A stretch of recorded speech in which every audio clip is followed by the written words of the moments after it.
This hour of Sports Time is brought to you by Lexus of Memphis. Here are your hosts, Brett Stats Norsworthy and former Memphis Tiger Gabe Kuhn.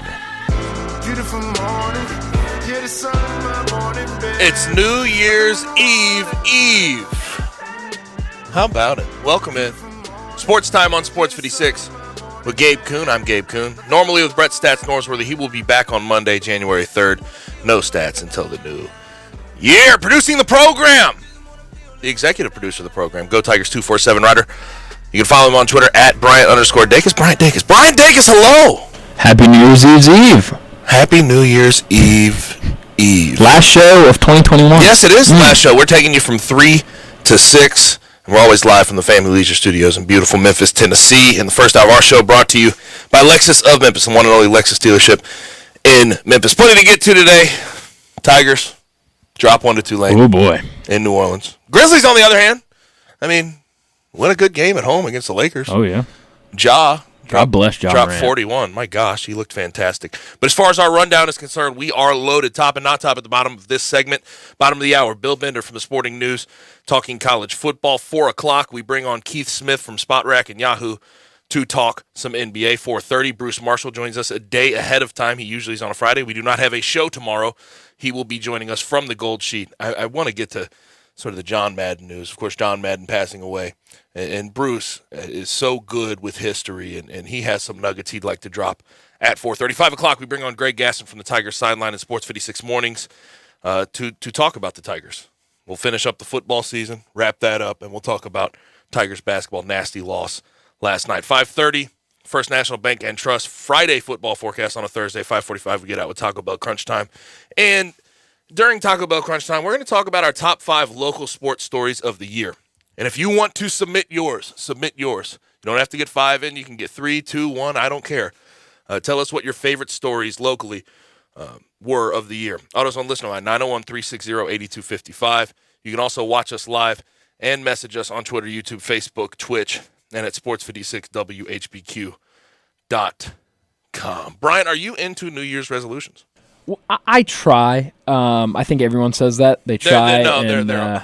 They're pointless, let's be real. Well, but it's kind of, it's nice to feel like you're going into the new year and you have expectations. Like how many people do you know talk about New Year's resolutions changing their lives? I haven't heard I've never heard testimony I've of never anybody. heard it. You just get up and do it tomorrow, right? Well, that's what I always said. Why do I have to wait until you don't have to, the first right? of the year? Why not just start it tomorrow? And I kept trying that this week. Like, I'm going to wake up earlier. I'm going to go to the gym. It hasn't happened. So I don't think the start of 2022 is going to change. No, I woke up at noon today. I'll be completely honest. I was in a good dream. What? Who? Wait, do you care to divulge details? Good dream. What does that mean? I mean, do I want to know? It was just an entertainment. I mean, there was nothing like rated R going on. Okay. It was very PG. It was just a happy dream. Okay, so you can fall asleep and get right back into the dream? Oh yeah. If I wake up, dreamer? I'm not a lucid. Well, I randomly lucid dream. It terrifies me. I hate it. But I remember, which I found out not a lot. Like most people remember their dreams 2 to 3 times a week. I remember all my dreams, and I can, if I wake up and go right back to sleep, I'm in the same exact dream. Since I'm a curmudgeon and I don't believe in New Year's resolutions, I want people to send in. Good for me. I want people to send in their anti-New Year's resolutions. I like that. You have any? Work out less. I was about to say just what I'm doing right now. Drink more, work out less. Eat more junk food. Wake up at noon every day. Play on your phone all night. Yeah. Send those in. Yeah. I'm curious. I'm curious how people feel about that. So there's some good ones. keep them as PG as possible. PG-13. PG-13. We can do PG-13. No rated R, no rated X, no cuss words. Just send those in to us and we'll read them out. Tigers need a New Year's resolution bad, though. Oh, man. They need to play a whole lot better. They dropped to 6-5 last night after playing Tulane at Tulane. Tulane gets to 4-6. And here's the thing I brought up with Tulane. They're a bad basketball team. Very bad. This year they've lost to Valparaiso, Charleston, Toledo, and Southern. I understand that the Tigers are without their 3 best players, their 3 leading scorers in DeAndre Williams, Jalen Duren, and Amani Bates. But Ron Hunter, the coach for Tulane, would be elated to have the talent that the Tigers had last night. Oh, yeah. And Tulane wins 85-84. and it was the Tigers' first loss to Tulane in basketball since February of 2016. And you know what? I don't really know where to start, Bryant. The entire game, you just sort of watch what they're doing, offensively and defensively. They were terrible last night. But you watch what they're doing offensively, and there is no plan. I mean, just absolutely no plan. I saw Tulane. Remember, Tulane came out in a 2-3 zone, Brian. And what did I text you? I said, oh, no. Oh, no. I said, oh, gosh. Now, the Tigers sort of figured it out later and started to score in the second half. There were some shots being made. But when they share the ball, it just is seeming there's no plan there. And without those three guys last night, their leading scorers, it just seemed like they didn't have a vigor to their offensive game. They were asleep. The checkout factor was there. They just never looked into it last night. And I don't know what to say. Coming off a COVID pause after beating Alabama, missing the Tennessee game, this was the one type of loss, Bryant.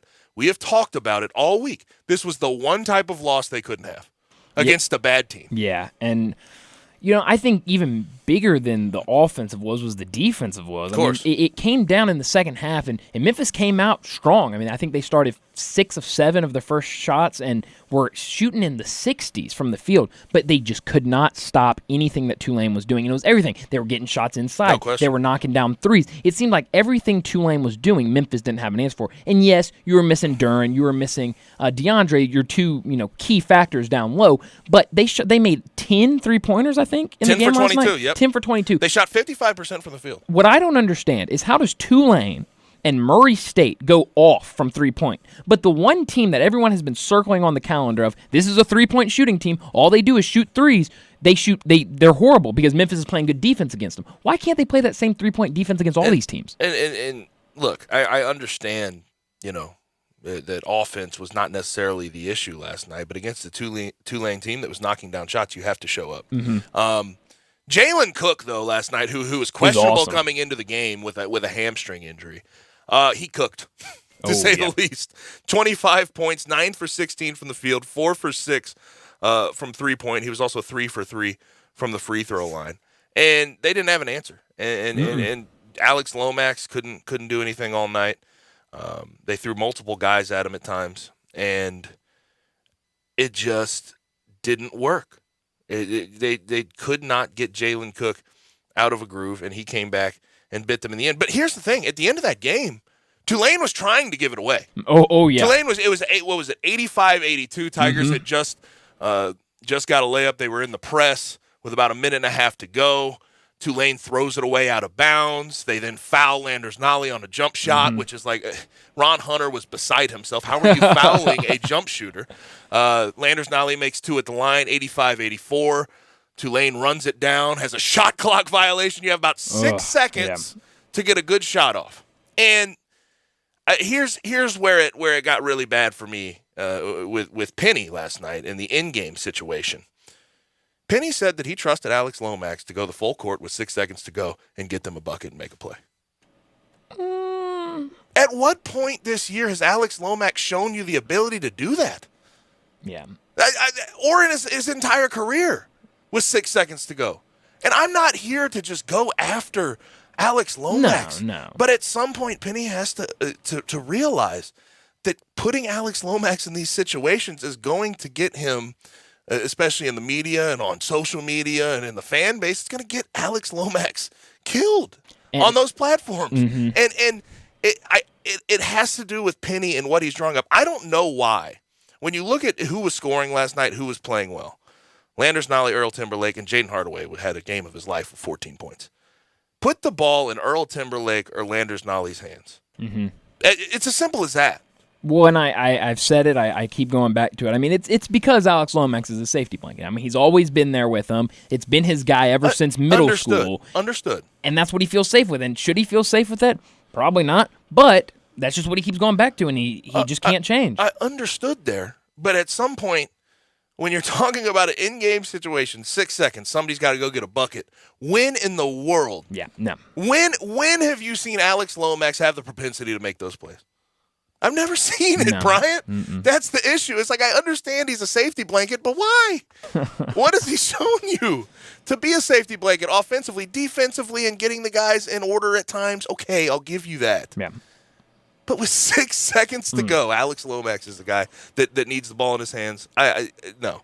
And another thing, with Jalen Durden, DeAndre Williams, and Amani out last night, you wanted to see guys step up. I thought Landers Nolly did a good job. Earl Timberlake was good. He was getting to the rim, getting some and ones. He was okay at the free throw stripe 2 for 3, but he had some good and ones last night. Jaden Hardaway stepped up. The one guy that was absent, and I mean just completely absent, besides pulling down defensive rebounds, was and offensive rebounds, Lester Quinones. Something's up with him. What's going on? I have no idea. But something's up. I mean, he does not look like himself. What we have come to know and come to love over the past 2 years, he's just not there this year. I mean, because I was even talking about this last night with some people. I remember last year and even the year before, every time you'd play a team like Tulane, or I remember last year playing SMU. I remember talking about it all week against SMU. They have that one player that you got to lock down, you got to stop. And you would throw Lester Quinones on him every single night. And he would stop him. I mean, he was a bulldog on defense. But you're just not seeing that this year. Yeah. He's not playing as tough, as gritty as he was. And part of it, you wonder about role confusion. Yeah. With new guys in there, inserted in the starting lineup, does he know exactly what his role is supposed to be? His role is supposed to be the everything guy. Yeah. Play defense, be gritty, be that sort of bulldog, a wing player. And it's just, we haven't seen it. And I remember when Lester Quinones was being recruited in all the conversations around Lester, he's a knockdown three-point shooter. Absolutely knockdown. I don't see it. No.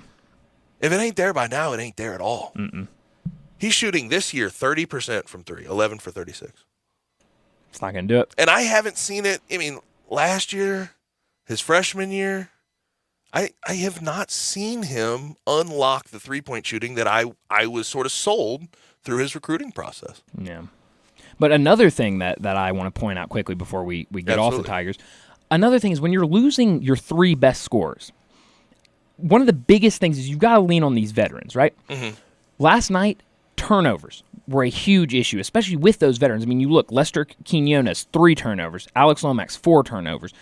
Earl Timberlake, 3 turnovers. Landers Nolly, 2 turnovers. You just cannot have that from your veterans. I'm not great at math, but I'm pretty sure that's 12 turnovers combined from those 4 veterans. And I guess to a certain extent, you have to give Tulane credit. 10 steals last night. Yeah, I mean, they do a great job forcing turnovers. And against a Tulane team that's not all that great, I know that they're not known for turning the ball over all that much, but 8 turnovers, that's all that the Tigers could get from them, only 4 steals. Defensively, the Tigers are going to struggle against anybody they play if they can't get locked in on the defensive end and force some turnovers. Well, and another thing is that a lot of times I noticed it was just miscommunication on a lot of those turnovers for the Tigers. I mean, it was just throwing it out of bounds or throwing it someone they weren't looking or just these easy things. And I get it. You haven't played in 2 weeks. But, I mean, you should still have that connection with your teammates to be able to make that. And maybe it's because, we heard all these team meetings, all of this. DeAndre Williams was the head of that. Maybe DeAndre Williams is that leader that we all were wondering who's the leader. And without him, they just fall apart. I don't know. But this Tigers team, you're right. The New Year's resolution needs to be big for them. and they need something. This is what I'll leave this at, then we'll get into top story of the day because I got to talk Grizzlies. I mean, it's a staggering difference, stark difference between Tigers basketball and Grizzlies basketball. But at this point, with a Tulane loss and the 4 losses that are already on the Tigers' resume, tournament talk feels almost it's bleak. Yeah, feels nearly dead. You're gonna have to win the conference. It feels nearly dead. Now, can they win the conference? Can they win a tournament setting? They have the talent. I don't know how they have the talent to do it, but can they do it? That's a completely different conversation. Let's get to top story. Top story of the day. Top story of the day, and I tweeted this out last night. The difference between Tiger basketball and Grizzlies basketball is insane. It's staggering.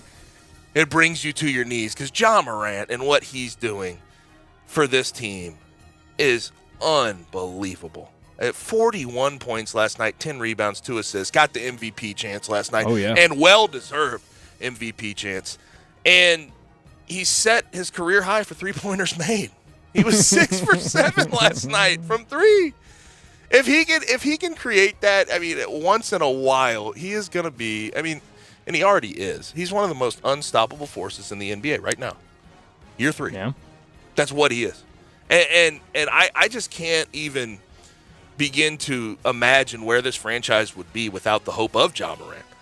Without the hope of all of these guys, too. Desmond Bane, Dylan Brooks, Jaren Jackson. All of these guys have helped this team along. And the Grizzlies are at 22-14 right now in the 4th spot in the Western Conference. 3.5 games ahead of the Denver Nuggets, who have the reigning MVP. And you look at them and you compare them to the Tigers. What they do as a team in gelling is fantastic. Because I went from watching the Tigers game last night, obviously, long-awaited return, watch them lose at the end, gack it up. And then I switch over to the Grizzlies game. They were down 14 when I got to it. And they came all the way back, didn't give up, looked very, very energized the entire night. And they did it against LeBron James and Russell Westbrook. Carmelo Anthony was out there too. These are young guys with heart that play together, and it's fun to watch right now. Yeah. I don't know. I mean, this stretch of basketball they've been on, look at defensively, has been great. I don't know how it lasts. I don't know how long it lasts. It is what it is. Just appreciate it while it's here. Yeah. Right? But third 40-point game for Ja Morant, most in franchise history. Oh. He's the only Grizzly in franchise history to have multiple 40-point games in a season. And what he did to Russell Westbrook last night was just, I mean, it was pure, how do you explain it? It was crime. It was high crime. In the in-game situation there with LeBron James, who hit 8 threes last night, he was great last night. That was awesome watching him go back and forth. But the in-game situation, Kyle Anderson locked in and realized, let me go press up into LeBron's face and make him make a play. LeBron turns the ball over. And on the other side, you look at the Lakers. Lakers just have turnover machines. We talked about it yesterday. Russell Westbrook, he makes bad plays without blinking. Yeah. And he misses layups. He gets to the rim and misses layups at will at times. Mm-hmm. He had one last night that was just laughable. But for the Grizzlies versus the Spurs on Friday to end the year, shout out to what they've done so far, especially in this December. Hopefully it carries in to 2022. Well, it was also cool seeing, well, I guess not cool, but awesome seeing how these young guys were just so poised and collected at the end of the game. You see these veterans, Russell Westbrook goes down, misses a layup, then LeBron coughs it up there at the end. But the young team, the inexperienced team, were the ones that they played calm and were able to get the win. It was really, really awesome to see. Not top story of the day. And they knew situations. Mm-hmm. They just knew situations, and they played it as well as they could. Not top story of the day. Tigers. With what they've done all year, really. But this is definitely coming to the forefront. Losing to Tulane for the first time since 2016. I don't care if there's 3 guys out and they're your leading scorers. It's unacceptable. Mm-hmm. Ron Hunter, who I thought has done a good job in a lot of his stops, Georgia State being the most recent one before Tulane. I think he's a good coach. He's never had the talent that the Tigers had, even without their best 3 players last night, their highest scorers last night. So there's a lot of excuses that can be made, especially about last night, but I don't think they need to be made because you watch the Tigers on offense, they're sharing the ball with no plan. On defense, what happened? Well, I mean, what's going on? Not forcing turnovers, not getting out in transition, not playing with energy. I think that's the biggest thing, and that's the stark difference between the Grizzlies and watching the Tigers. The energy level. They just look dejected. Yeah. They let anyone they play with them, even when Tulane doesn't have near the talent that they have. And there's guys that need to step up with Jalen Duren, DeAndre Williams, and Amani out. And I don't know if they stepped up. Lester and Alex Lomax were the 2 guys you needed to absolutely step up in that situation, and they didn't. They got some good contributions elsewhere. Landers Nolly was good. Earl Timberlake was good. And Jaden Hardaway was good. But I don't know if any of those guys sort of bring the other guys along enough in a captain leadership role like Alex Lomax and Lester Quinones did. And they just did not pick up the slack last night. No, and I mean, it's going to be tough. You got Wichita State this weekend on the road. I don't know if those guys are going to be back, those 3 guys that are missed, but it's scary times right now for the Tigers. Very, very scary times. That'll do it for Top and Not Top story of the day. When we come back from the break, we'll give you a bowl update, and we'll bring on our good friend from the Sporting News, talking college football, Bill Bender. You're listening to Sports 56 98.5. Be sure to follow us at Sports 56 WHBQ on Twitter, Facebook, and YouTube to watch live video of our shows. Stay up to date with station events and have chances to win prizes from Sports 56 and 98.5 FM. I'm Gary York. I'm the service director at Lexus of Memphis. Our service department wants to be more than just a place where you get your oil changed. We do glass repair, windshield replacement, recalibration of your camera and sonar systems, even wheel repair, tire replacement, all the things you would expect from a luxury automotive dealer. Please check out our website. You can schedule your appointment, check out our specials, hours of operation, or if you'd like to do it in person, please reach out to one of our associates at 901-271-5199.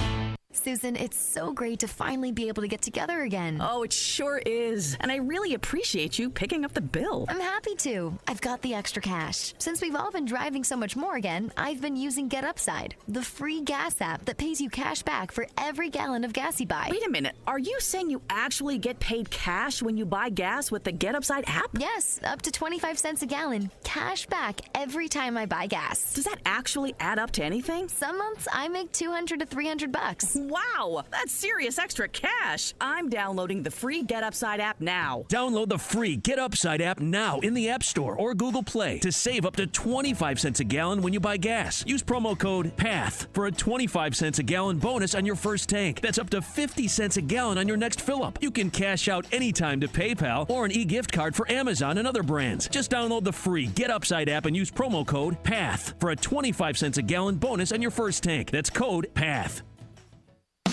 Brian Elder's Roofing Solutions. I'm Brian Elder, 867-0303. Hurricane season is upon us. Is your roof ready? Are your shingles laying down and sealed properly? Call me right now, 867-0303. They say you get what you pay for. That's why my opinion is free. Maybe you've got years of life left in your roof. If so, I'll tell you that. But if I find storm damage or a compromised roof system, I'll lay out some options for you. Don't let them tell you it needs to be replaced if it only needs a repair. Call me, 867-0303.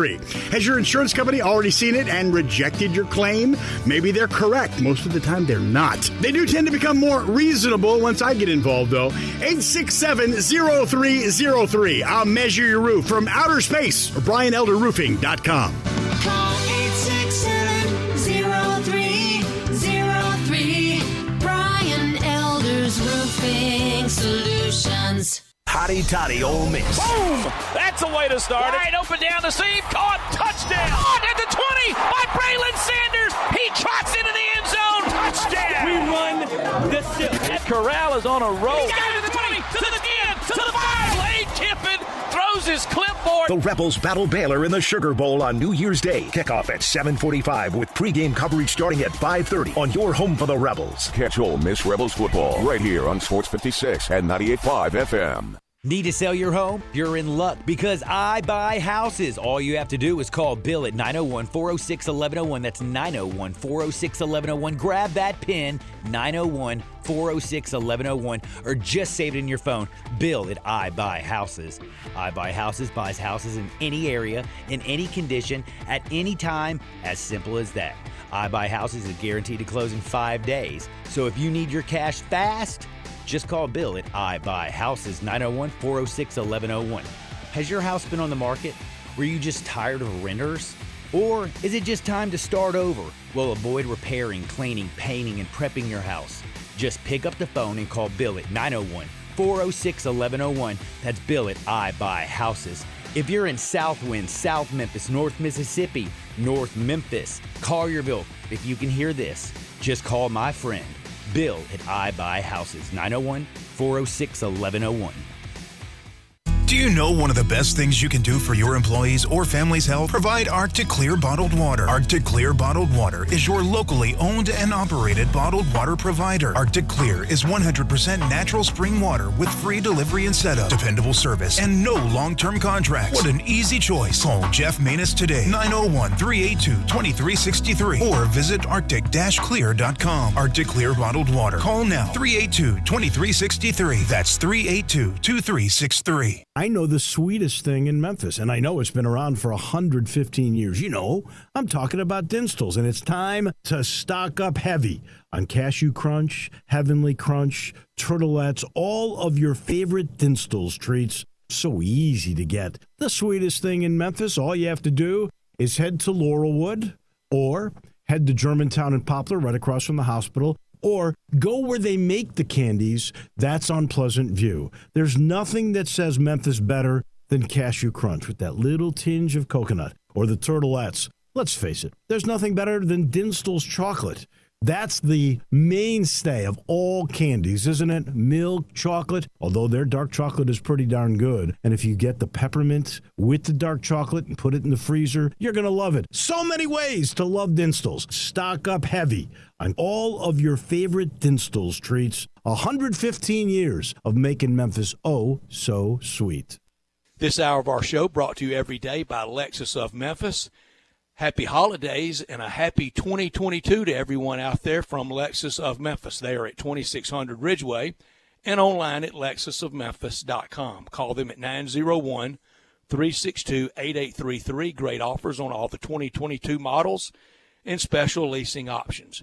Drive in luxury and confidence knowing that every new Lexus comes with complimentary first and second maintenance services. Stop by today at Lexus of Memphis at 2600 Ridgeway and put yourself in the driver's seat of the all-new 2022 flagship LS500, and you'll be looking and you'll be driving in style. When you purchase a Lexus, you get top-of-the-line engineering and design, and that makes for the luxury driving experience. 901-362-8833, online at lexusofmemphis.com. Experience amazing at Lexus of Memphis. Now, back to Sports Time on Sports 56. This hour is brought to you by Lexus of Memphis. Here once again are Brett Norsworthy and Gabe Kuhn.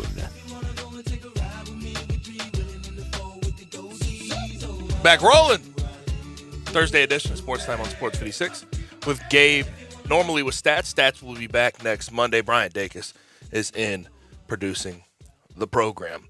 Let's go ahead and bring on our good friend from the Sporting News covering college football, Bill Bender, at Bill Bender 92 on Twitter. How you doing, Bill? Hey, I'm doing well. Thanks for having me on. Absolutely, of course. What did you think about the Mayo Bath? Did you get to catch the Mayo Bath live? I didn't. I heard it was a anticlimactic. They hit poor Shane Beamer in the back of the head with the cooler. You know, it is what that's. Like anything else in life. Sometimes they build up things. But I'll tell you what, South Carolina, impressive performance. Right. Offense looked good, got the SEC on the board, played really well. Right, and then you look at next year, bringing in Spencer Rattler, what Shane Beamer did in turning around this program in 1 year. They're now 7-6. And what they did today in doing it with a wide receiver at quarterback was impressive. What do you think about that team going forward in the SEC? I mean, we'll find out. And, you know, there's an opportunity for them, because some other programs are definitely hitting the reset button of sorts, you know, whether it's Florida, LSU. I mean, it's still LSU, but you know what I mean? I think for South Carolina to build off that and continue to recruit, that is a good recruiting base in South Carolina. And Shane Beamer from the go, and I like the way that he's handled that spot. He's doing a nice job. Mm-hmm. And then last night, the game that got me watching that Iowa State Clemson game was ugly. Player of the game for ESPN was Will Shipley, who had 18 rushes, 61 yards, and a TD. That shows you how ugly that game was. I haven't really gotten your take on this, I don't think. What do you think about Clemson going forward with losing Brent Venables and Tony Elliott? Well, I think reports of that program's demise are greatly exaggerated, in my opinion. Right. They showed last night. They've still got a ton of 4- and 5-star talent. They've got good defensive linemen. They've got I think the key for them next year will be DJ Uwangalele's development as he takes the next step. because they're going to be good enough to win the ACC. And Dabo, I mean, to me, when your down year is 10-3, right? Or what is it? Yeah, 10-3. That's not down year. It's just a step back from what they're normally. I mean, that's 11 straight seasons with 10 or more wins. Mm-hmm. The one thing that does give me a little bit of pause, Bill, is looking at how Dabo treats the transfer portal and NIL and how he sort of talked about that, the rhetoric he's used. And then you look at Miami, and they may be on the come up with the money that's going into that program Mario Cristobal now to him. Yeah, I mean, obviously they will. And, the thing that you got to watch with Clemson is the continuity has made a big difference. Now, that doesn't work everywhere, but at a place like Clemson where they've had the same offensive coordinator and they've had the same defensive coordinator and they've had, basically a decade of elite quarterback play. Right. I mean, that's just the one thing. But to me, I mean, they've got 2 top 5 recruiting classes backed up, and I think that will continue. Mm-hmm. Now, I hate to bring it up in this way because everybody's going to have their bad takes about it. Saw Danny Cannell, of course, with the Participation Bowl tweet. What do you think about the bowl system and how it sort of played out this year? I know we've had some cancellations that have put in affected games that have sort of put a damper on it. But overall, what's your thought of the bowl system? Why do people complain about it? Right? We just got. I'll go on a reverse rant. Of course. I mean, we've been through COVID for 2 years. We don't know if when you live through a shutdown and sporting events are shut down. Why are you going to complain about Old Dominion in a bowl game? Mm-hmm. I'm watching the Old Dominion Tulsa game. I watched all of it, and I didn't care because it was football. And right. Some of the matchups are bad. Some of these games are awful. So the opt-outs are a problem. It's tough to get excited about Michigan State and Pitt without Pickett and Walker, but they're bowl games. They're supposed to be fun for the players, and I think they are. Mm-hmm. With some of the opt-outs, though, do you think does it sort of highlight the need for expansion to you in the playoff? I mean, maybe. It's Ohio State's a good case because look at them. They have 4 players opt out. They've been to the Rose Bowl several times. It's almost like Ohio State fans are treating the Rose Bowl, which when I grew up, that was the gold standard of a bowl game for Big Ten country, and they're treating it like a consolation game. So that makes it hard, and I think we all know that Michigan State, Pitt, and Utah, Ohio State would be that much more interesting if they were 5, 12, 8, 9 type games. Mm-hmm. The Rose Bowl opt-outs definitely put a weird sort of taste in my mouth because I'm for opt-outs if someone feels like it's not worth the risk and they want to make the $1 million contract. I understand them completely. But that one sort of hit me different because if that bowl doesn't matter, Bill, I get curious which bowls do matter, and it seems like college football playoff is just about all that matters these days. For sure. Yeah. Go ahead. No, I mean, well, Nick Saban was right. He said once we went to the playoff, that's all people are going to care about. And it does seem that way in some ways. I mean, like I said, Peach Bowl, Kenny Pickett sitting out is kind of a tipping point to me anyway, because you've got a quarterback sitting out. Now, if Matt Corral would have sat out and, a Malik Willis sits out in a minor bowl game, then Carson Strong did.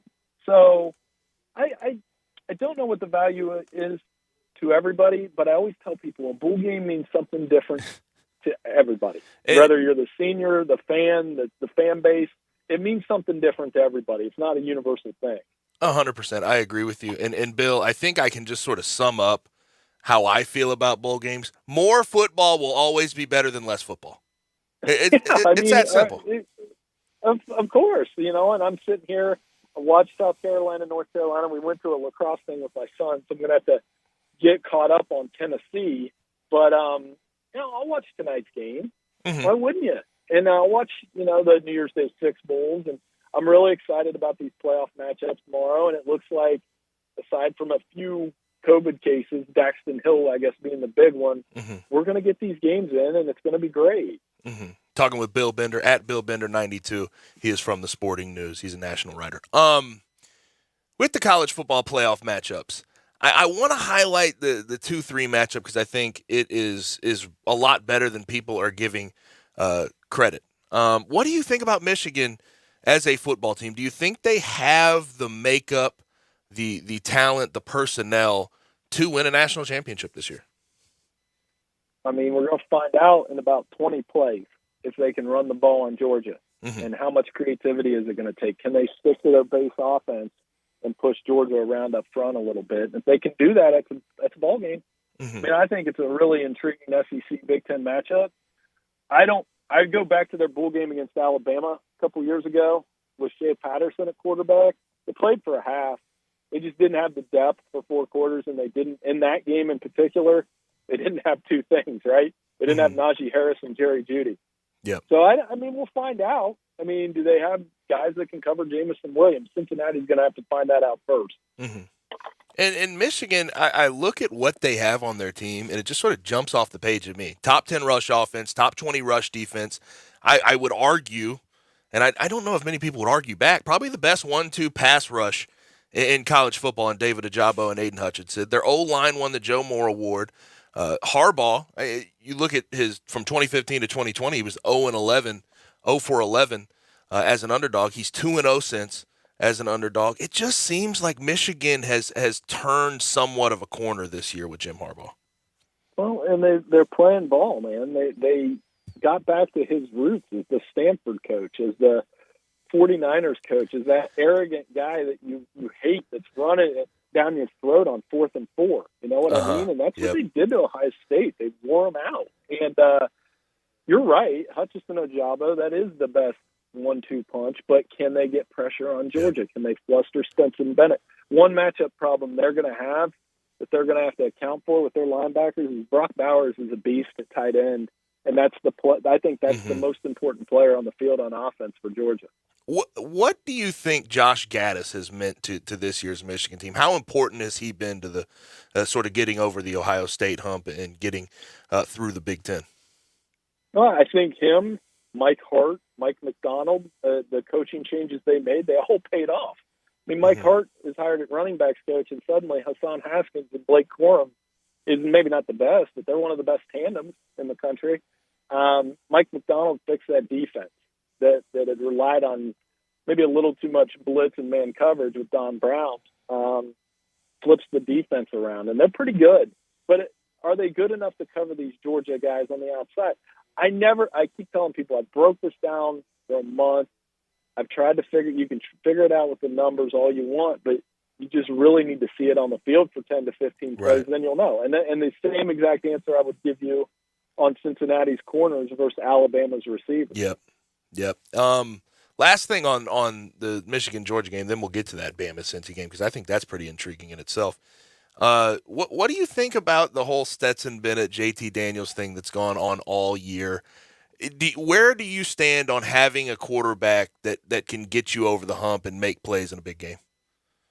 Oh, I mean, both of these guys are – Bennett's taking too much heat for the Alabama loss. You know what I mean? I think he's done a good job running that offense. They aren't a spread it out and throw it 40 times type offense, and Alabama had caught them with a better game plan. They had a game plan that we're just going to play 7-on-7 with Bryce Young, and you're going to keep up with us. And if they rematch, there'll be adjustments both ways. And I think Stetson Bennett's done a good job in that offense playing within himself.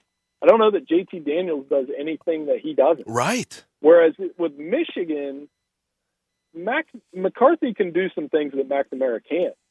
He's got a better arm and he runs a little better, but does he have the experience, the leadership, the things that McNamara does? I don't know. I mean, obviously McNamara's done the job. So both of these quarterbacks to me deserve a lot of credit. But believe it or not, I mean, I looked at Cade McNamara. I thought the first half of the season when I watched him, I was not impressed. But he changed my mind to a certain extent in a loss against Michigan State. That's the game where I saw him sort of throw the ball around and be a little more loose. He looked a lot better in that game. So we'll see what happens in that one. And I agree with you on the JT Daniels sentiment. I don't really, besides the 5-star hype, what does he really possess that is all that impressive? He's 5'10". The arm's not all that good. Not all that fast either. No, I mean, yeah, I mean, it is what it is. You just got the leadership quality. Yep. And those make a difference. And, you know, they're not 5-star quarterbacks. I think it's a good story, though, that both of those guys are going to go try to get that big dub. And they've done a nice job.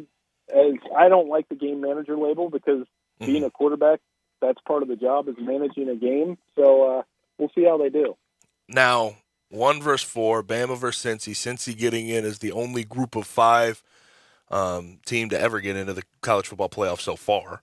And I don't know when the next will be, as they're headed off to the Big 12 and with Houston and everybody else. What do they have to do to keep this game close? What's the key for them? Well, the hard part's going to be they have to get turnovers. It's hard to get turnovers, and they don't turn the ball over. Alabama doesn't turn it over often. They're going to have to cover Jamison Williams. I mentioned that earlier. We'll see. The corners can do it. Offensively, they can't away from identity. They have to try to run the football. They have to stay patient. Desmond Ridder has to make good decisions with the football. They do all those things. You never know. I mean, I guess I'm conditioned to believe that Alabama is just going to do what they do and have a big game. But that's why they got to play it. Yep, no question. What do you think of Desmond Ridder as a whether it's a NFL prospect? What have you thought of his college career so far? Impressed. I mean, he's one of those guys that definitely does, leader and makes good decisions with the football. I think he'll have a shot at the next level. I don't know if he'll probably be a day 2 guy unless something changes. But we're always full of surprises. I was just talking to another dad at this practice thing that, one of the guys I was most wrong about was Josh Allen. When he was coming out of college, it's like Wyoming, big arm, don't care that much. But look at him now. So Ritter's a guy that I think he's played enough football. He's going to have a not only throwing, but he's going to have to cause Alabama some problems by going off script and making some big runs with his legs. And if he does that, I mean, still got Alabama by 20, though. I'm trying to make a case here, but it's hard to talk into. 13.5, I could see a cover. Since he's not going to roll over, they still have some big guys in the trenches. But you are right. It's going to come down to can they cover Jamison Williams? Can they hold up in the back end? And they have some guys. But I also think one of the biggest things is getting pressure on Bryce Young and trying to knock him off the spot. If they can do that, which no one really has been able to do, Auburn actually did it to a certain extent, but Georgia couldn't. If they can do that, I think they have a chance to at least keep it close. But Bryce Young is just unflappable, and he has been fantastic. But, Bill, always appreciate it, man. Oh, thanks so much for having me on. Have a happy New Year. Enjoy the game. Happy New Year to you. Thanks, Bill. You can follow Bill at BillBender92 on Twitter. When we come back from the break, we'll give you a live update of what's going on in the Music City Bowl. Of course, Tennessee versus Purdue. And we'll also get to a couple of the bowls that happened last night and then into this morning. We will review those when we come back on Sports 56 98.5. The all-new Sports 56 Mornings with Greg Gaston and Eli Savoy. Brought to you by Action 24/7, James Gaddis Jewelers, and Acura of Memphis. Weekday mornings from 7 to 10 right here on Sports 56 and 98.5 FM. The Christmas sale is happening now at Family Leisure. Did you know that's where Santa goes to shop? Oh, yes. Why? Because arcades are up to 25% off. Air hockey and foosball tables, they start at just $149.99. You can get great deals on hot tubs and saunas. Let me tell you, that is perfect for the winter weather. Trampolines, up to 20% off. This is the best time to buy. Pool tables and shuffleboard tables in stock and ready for delivery. They're not waiting on a boat somewhere. Speaking of delivery, those schedules are filling up very, very fast. So reserve your date now, just in time for Christmas. It's the Family Leisure Christmas Sale. It's happening now. Remember, shop early, shop local, and shop where Santa shops. It's Family Leisure, Witten Road and I-40. It's where family and fun come together for the holidays. It's time to call Doug and Colin Brown for your house. Looking to buy or sell a home in Mississippi? Rely on Doug and Colin Brown, $1 Million Realtors at Regency Realty in Mississippi. This father-son combo will help you find your next dream home. With decades of experience, Doug and Colin Brown put honesty, integrity, and clients first. Call Doug and Colin Brown in Mississippi at 901-598-9168. Regency Realty, 901-350-5050. Get ready to command the season in your new Kia from Gossett Kia on the Pike. All with Kia's year-end push and a 10-year, 100,000-mile powertrain limited warranty to back them up. 2022 Kia Forte 41 MPG 179, only $27.99 to its signing. Or 2022 Kia Sportage LX front-wheel drive, $199 a month. Or 2022 Kia Sorento $279 a month, both only $34.99 to its signing, all 36-month leases. If you're ready to end the year in a big way, come see Bobby J today. He's ready to buy your sleigh and put you in a new Kia. That's Gossett Kia, 1900 Covington Pike, or shop 24/7 KiaCovingtonPike.com. If you want it, we got it at Gossett Motor Cars. All 36-month leases, $650 acquisition fee, $30,000 per year, 20 cents excess mileage. Sorrento NGO 92178, MSRP $30,875. Sportage N 7017,625, MSRP $25,815. Forte $84,29,506, MSRP $21,035. Includes all rebates and incentives. Must finance through Kia. Excludes tax title and license with approved credit. See dealer for complete details. Offer valid through 103/21. Dealer stock only. So this was going to be one of those central barbecue spots where I encourage everybody to get ribs for people as stocking stuffers. But? Well, I was listening to your show. Oh, really? Sure, I listen every day, seething with jealousy. But I heard one of your spots that had the code word big head. Yeah, that's right. I always thought you were probably sensitive about the big head thing. No. I accept that I have a big head. Huge. Maybe we should just get back to Central Barbecue. Well, I'm going to get back to the whole Central Barbecue makes a perfect holiday gift, but seriously, look at that pumpkin. Let's just... I mean, that thing could have its own weather system. Okay, we get it. Let's get back to... I know. Central Barbecue gift cards are a great stocking stuffer. How the hell do you even buy hats? I don't. Now, back to Sports Time on Sports 56. This hour is brought to you by Lexus of Memphis. Here once again are Brett Norsworthy and Gabe Kuhn.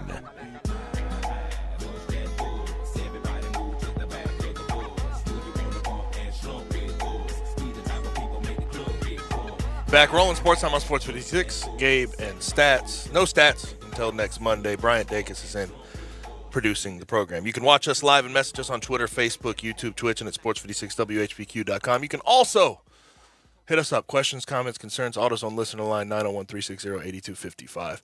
I have a couple of texts. We have some anti-New Year's resolutions. Someone says drink more. It's a big one. Drink more. Yeah. Okay, I can deal with that. Another person says do more drugs. More drugs? Oh. So you're saying you do drugs already? More of them. That's Why stop there? That's okay. You could have just said do drugs. I mean, you're kind of telling on yourself, right? You're telling on yourself. You're saying do more drugs. It's a key word there. You could be an investigator. Gabe, how about that? My gosh. Private eye. How about it? We do have some text on sports, though, too. Keep sending in your anti-New Year's resolutions. Those are pretty hilarious. Also have some ones that we could not read on the air. Yeah. Yeah. Don't send those in. We'll laugh at them off the air, but we cannot read those on the air because of FCC regulations. I enjoy reading them, though. Yes. Somebody says, top sports story of the year for them, John Rahm winning his first golf major of his career, the U.S. Open, and celebrating this major victory on his Father's Day. That is a good one. That is a good one, yeah. Someone asks about Memphis and basketball. How many Memphis fans will even watch Saturday? Doubt Great many. question. See, that's the thing that's stressful about this whole thing is sometimes with when you build up these expectations and don't reach them, fans are going to start tuning out. Yeah, it turns a lot of people off. And you do not want, and we know this city loves Memphis basketball. This city, not good if there becomes a level of indifference toward Memphis basketball. There's no question about it. So, well taken there. Somebody says, the Icon Ja, putting everybody on notice and letting people know who the NBA MVP is. Whoa. MVP's going to be an uphill battle, I'm going to be honest with you, but, I mean, what he's doing. Reach for the stars. What he's doing right now is incredible. I know people...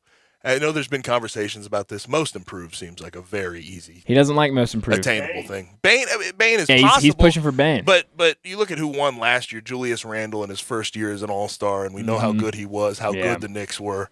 Seems like Ja is on that type of arc. MVP, we'll see. I mean, he'll be that'd be something. He'll be in the running for it if he keeps up what he's doing. In the bowl games right now, we do have one live, Music City Bowl. Obviously in Nashville, Tennessee up 21-16, but Purdue is is threatening right now to go up. Just caught a ball on the 2-yard line. It is 1st and goal. Earlier in the day, South Carolina versus North Carolina. Battle of the Carolinas. The Duke's Mayo Bowl. Dukes or Hellman's, by the way. Are you a mayo guy? I don't eat mayonnaise at all. Duke's guy now? It's got the twang. Gross. Ew. It's got the twang. Ew. Wait. Hold up. People talk trash on mayo unnecessarily. I'm going to be honest with you, man. Mayo makes a good sandwich. It does. Like a sub sandwich. I eat my sandwiches dry. That's gross. That's gross. But South Carolina wins that one 38-21 running away. We got to see the mayo bath. That was disgusting. It was all over my Twitter. It was gross. I was going to say, I mean, the real winner of the Duke's Mayo Bowl is Mac Brown for avoiding the mayo. For avoiding the mayo bath. Do you think they heated the mayonnaise up? It looked a little runny. I think they put a little water in there and tried to mix it, which is nasty in itself. I was disappointed with it. They hit poor Shane Beamer in the back of the head with the cooler, and then they botched that pretty. And they also they gave him a Gatorade bath and then the mayo bath, so it stuck more. Ew. The other way around, do a water bath to wash it off. But he I know he's a first-year coach, but he definitely pulled the veteran move by keeping his hat on. That was smart. If he would have took his it's just gross. Face caked with mayo on it. Oh Lord. Ew. That's gross. Yeah, it was all over my Twitter. I was having to avoid it. I would imagine that there was a lot of people streaming that at that time. Like I really do believe that. It was gross. I wonder. I honestly want. I know they probably won't release this. I want ESPN to release what the numbers were for the Duke's Mayo Bowl celebration, because I bet they were pretty high. Yesterday's bowl games, we talked about the Maryland versus Virginia Tech game, 54-10. Ooh, boy. Virginia Tech, Talia Tagovailoa for Maryland was good. 20 for 24, 265, 2 TDs. He'll be back.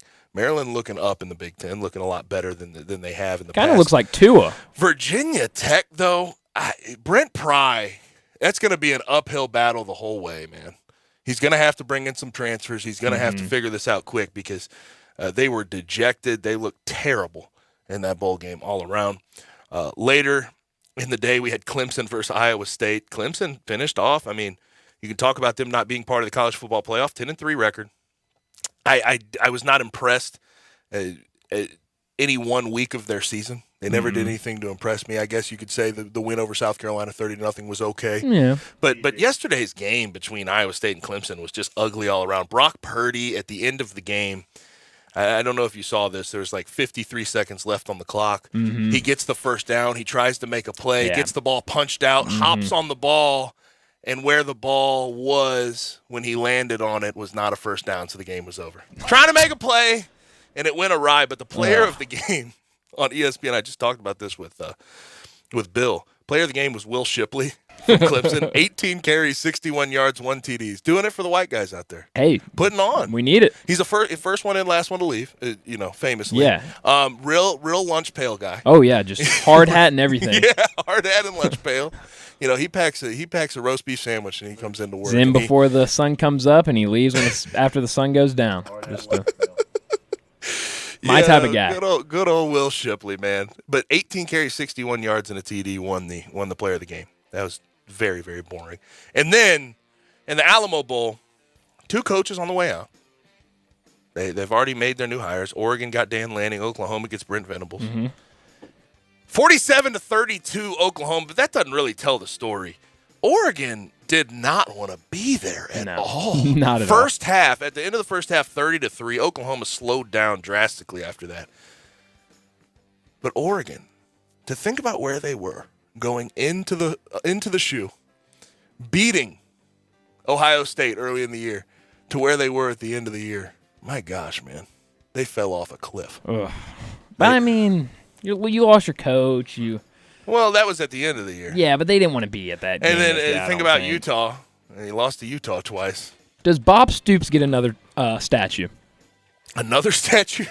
Yes. 2 now. After that? Where do you put the other one? Somewhere where the first one isn't. They've won better bowls than the Alamo Bowl. We can say that, right? But he came in cold. He hasn't coached in a minute. That's right. How about him coaching his son? That was fun. That was fun. And his son played relatively well, I believe. I mean, no, he just had one catch, but it was a TD. Hey. One catch for 6 yards and a TD. But the big story was Kennedy Brooks and Eric Gray. Shout out Lausanne. Shout out.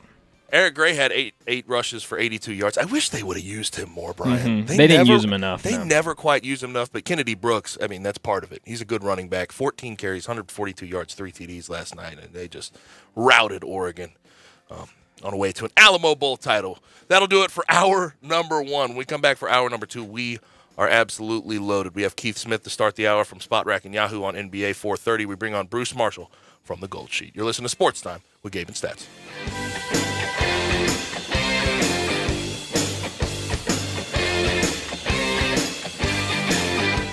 Do you know one of the best things you can do for your employees or family's health? Provide Arctic Clear bottled water. Arctic Clear bottled water is your locally owned and operated bottled water provider. Arctic Clear is 100% natural spring water with free delivery and setup, dependable service, and no long-term contracts. What an easy choice. Call Jeff Manus today, 901-382-2363, or visit arctic-clear.com. Arctic Clear bottled water. Call now, 382-2363. That's 382-2363. Hey, Jeff Allen, I hear you're making everybody holiday happy over at Gossett Kia South Mount Moriah. That's right, Randy. We're closing the year with the Gossett Kia Command the Season sales event. Not to mention, every Kia comes with a 10-year, 100,000-mile powertrain limited warranty program. Plus, right now, I've got 2022 Kia Forte 179. Only $27.99 due at signing. Or get a 2022 Kia Sportage LX $199 per month, or 2022 Kia Sorento $279 a month. Both $34.99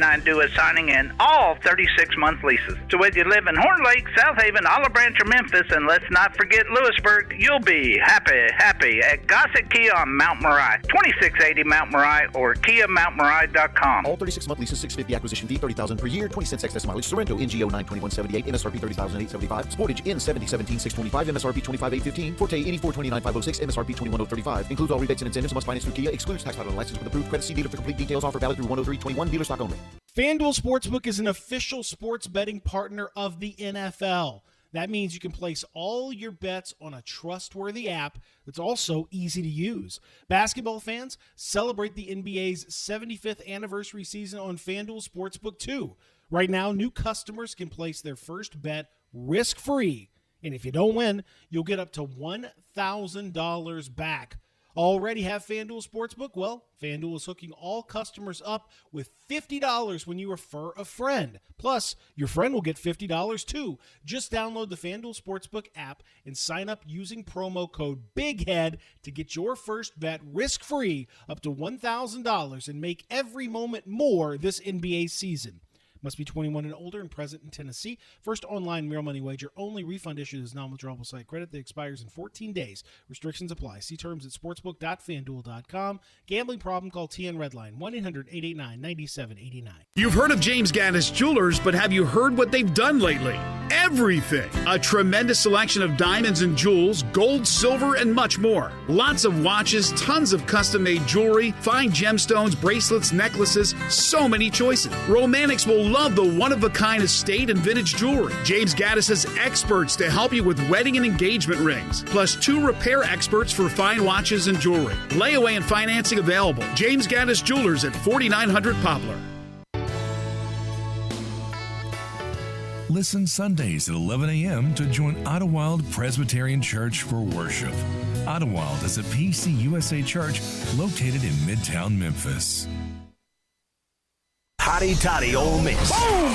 That's a way to start it. Wide open down the seam. Caught. Touchdown. Caught at the 20 by Braylon Sanders. He trots into the end zone. Touchdown. We run the ship. That Corral is on a roll. He's got it to the 20, to the 10, to the 5. Lane Kiffin throws his clipboard. The Rebels battle Baylor in the Sugar Bowl on New Year's Day. Kickoff at 7:45 with pregame coverage starting at 5:30 on your home for the Rebels. Catch Ole Miss Rebels football right here on Sports 56 and 98.5 FM. Brett Norsworthy here for FanDuel, and each week means even more in the college football playoffs. That's why FanDuel Sportsbook is hooking up new customers with 30-1 enhanced odds on any team to win their semifinal game. That means you can bet $5 to win $150 on any team to make it to the final. Come on, ride that SEC. Georgia and Alabama. Let's don't overthink this. Just sign up for FanDuel Sportsbook using promo code CASH and make a deposit to claim your 30-1 enhanced odds. It's simple to use, easy app, great new offers every day, safe and secure, and when you win, FanDuel will pay you your winnings in as little as 2 hours. Don't miss your chance to win $150 off a $5 bet on the college football playoffs. Already have a FanDuel Sportsbook account? FanDuel hooking up all customers with $50 when you refer a friend, plus your friend will get $50 as well. Download the FanDuel Sportsbook app and head to sportsbook.fanduel.com and sign up using promo code CASH to get 30-1 odds on any playoff team to win. Must be 21 and older and present in Tennessee. New users only. $10 first deposit required. Must wager in designated offer market. Max bonus $150. Bonus for Tennessee users fulfilled in site credit within 72 hours. Tennessee site credit expires 14 days after receipt. Restrictions apply. See full terms at sportsbook.fanduel.com. Gambling problem? Call the Tennessee Red Line at 1-800-889-9789. We are Sports 56 WHBQ Memphis and W253DF Memphis, Flynn Broadcasting Stations.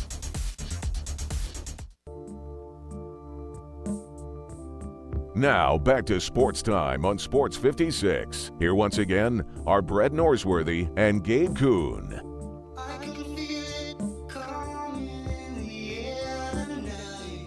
Back in for hour number 2 of Sports Time on Sports 56 with Gabe and Stats. Gabe Kuhn with you. Brett Stats Norsworthy will be back next Monday, January 3rd, for the new year. Brian Dacus, of course, producing the program and doing a great job. Make sure you hit us up at the AutoZone listener line, 901-360-8255. All day, we're taking your anti-New Year's resolutions, something that you should not be doing going into the next year. I'm tired of New Year's resolutions. Never work. Never seem to work. They just sort of they fizzle out every single time. No one who's ever made a significant change in their life has ever given their New Year's resolution. I'm going to change that, Gabe, this year, and I'll tell you all about it. Okay. What do you mean? I'm gonna. You say nobody ever changed their life because of New Year's resolutions. I'm going to be that guy. You know this what? year. You can also watch us live and message us on Twitter, Facebook, YouTube, Twitch, and at sports56whbq.com. A lot going on in the NBA. We have a referee shortage. A third of the referees in the NBA are in COVID protocols. Tonight's game between the Denver Nuggets and the Golden State Warriors has been postponed. But I guess the Grizzlies, there is a bright spot. Grizzlies are playing well, and we care about that, Memphis. We bring on our good friend Keith Smith, at Keith Smith, NBA from Spot Rack and Yahoo, to talk some NBA with us. Keith, how are you? I'm doing well. How are you guys? Doing well. Hey, what do you think about New Year's resolutions, real quick? Are you a New Year's resolution guy? Not a big one. I don't think changing of the calendar really means all that much. But hey, if that's what it takes to get people motivated to better themselves, I'm all for that part of it. Like I said, I never hear someone ever give their New Year's resolution credit for changing something significant in their life. But it is what it is. If it floats someone's boat, they can go ahead and go for it. Now, with all the COVID going around right now and the Omicron variant, Keith, we have referees, and I think G League referees are being called up to fill those spots. There's coaches, Doc Rivers, Michael Malone, a bunch of people in protocol. We have players. I think we just played our 541st player, which is a record. It was Greg Monroe. What do you expect the NBA to do in regards to protocol going forward, or are we seeing it right now? They've changed some things already, and we're going to continue to see that change come, because what we're seeing them do right now is they have reduced the time in the protocols from 10 days to 6 days. There's even thought that may drop to 5 to kind of match the latest CDC guidelines on isolation period.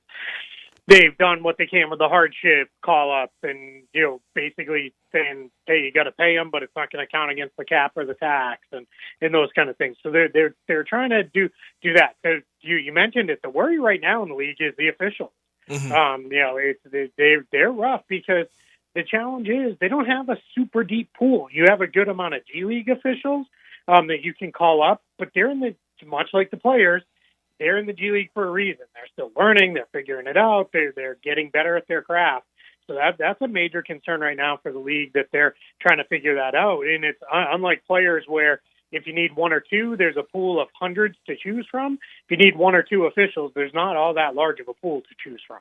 Do you envision what Adam Silver said about no COVID pauses? At this point, we have to learn how to live with it. Do you envision him staying steady in that messaging?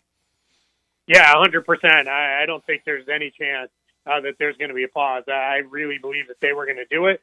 They would have done it already. I think the reality of the situation is both sides, the league and the players, they didn't want to pause. They know that a pause was really, call it what it is, it's cancellation of games.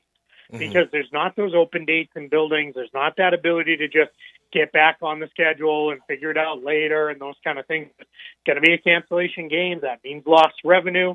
So everybody agreed, hey, let's just keep pushing forward. Let's try to get these things in. It would take a massive outbreak where we would have, widespread postponement. There's been one or two, every other day or so. Over the last couple of weeks. I think we're up to 11 total now. But that's not enough to say, yeah, we need to shut the whole thing down. That's more of all right, this team couldn't get enough guys by tip time, so we got to, in the interest of fairness, stop this game tonight, and then we'll get back at it. But unless there's a widespread, multiple teams are down players, and we're seeing a ton of games needing to be postponed, there's not going to be any form of pause. Keith, what have you thought of the product, though, with all of sort of the replacement players and 10-day contracts?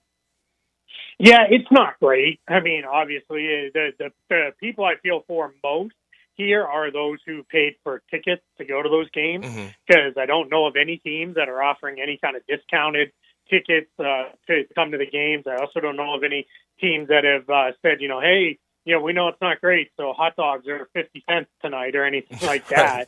So that's where it gets tough, right? You're asking people to pay for full price for an NBA game, and on one side or the other, they may not really be seeing a full NBA game. So I think that part is a little rough. As far as the basketball goes, I think it's been fairly even because just about everybody's been hit with this.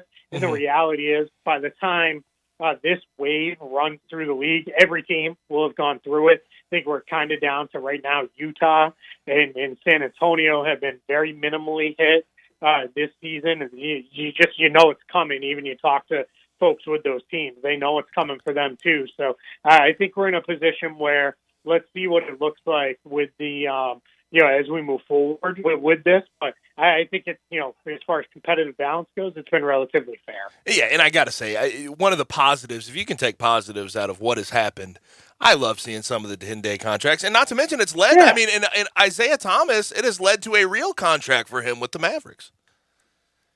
He's still on a 10-day. It's still a 10-day? Okay, I'm wrong. But we have seen so far Alfonso McKinney with the Chicago Bulls got a full contract. It sounds like there's a couple other guys that are headed in that direction, at least. Where we've seen Davin Reed, because they changed the rules. He's going to be back with the Nuggets on a third 10-day contract with them. So, yeah, we're definitely seeing successes. There's two really kind of cool things for me that's come out of it. We've seen these blasts from the past veteran guys like Joe Johnson.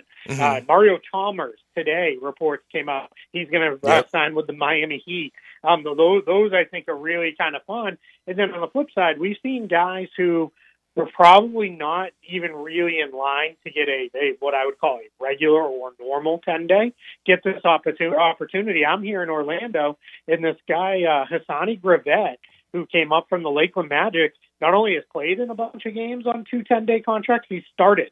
And that to me, when he put out a tweet of, this is a dream come true, I get to start an NBA game. Right. That's the kind of things that, hey, there's a lot of bad in the world that we can't change. Let's focus on something cool, and that's a pretty cool, good moment. Yeah, Mario Chalmers, he last played with the Grizzlies, I believe. Is that the last team he played with? That's interesting. I think you're right on that, yeah. But the Grizzlies themselves playing some really good basketball and have been playing some really good basketball. After their 3-game losing streak to the Trailblazers, Thunder, and then the Warriors, they beat the Suns on Monday. They just beat the Lakers last night. And what Ja Morant is doing is absolutely insane. He's doing things that we've never seen anybody do in a Grizzlies uniform. We're talking about the third 40-point game. That's the most in franchise history. First time a Grizzlies player has had multiple 40-point games in a season. That's the first time that's happened. I guess I'll ask you, because, I mean, you're not in this market every day. You don't have to talk to fans and media alike in this market. How bought into the Grizzlies are you from the outside? Yeah, I'm pretty bought in. Now, I might not be the best person to ask because I'm watching everything, but so I don't know how much of a full, true national story they've become. But I am. I believe just that they are a very good team. They have the ability to make upgrades if that's the direction they want to go on the trade market. They can do some stuff. They're well positioned there, or they can just say, we're going to be patient. We're going to ride it out with what we've got, see what it looks like. And I would have a hard time saying that's a bad idea either. I think John Morant is absolutely a star. I know there was some, last day, I believe it was Kyle Anderson said, they asked me if you're an all-star, and John Morant kind of laughed about that.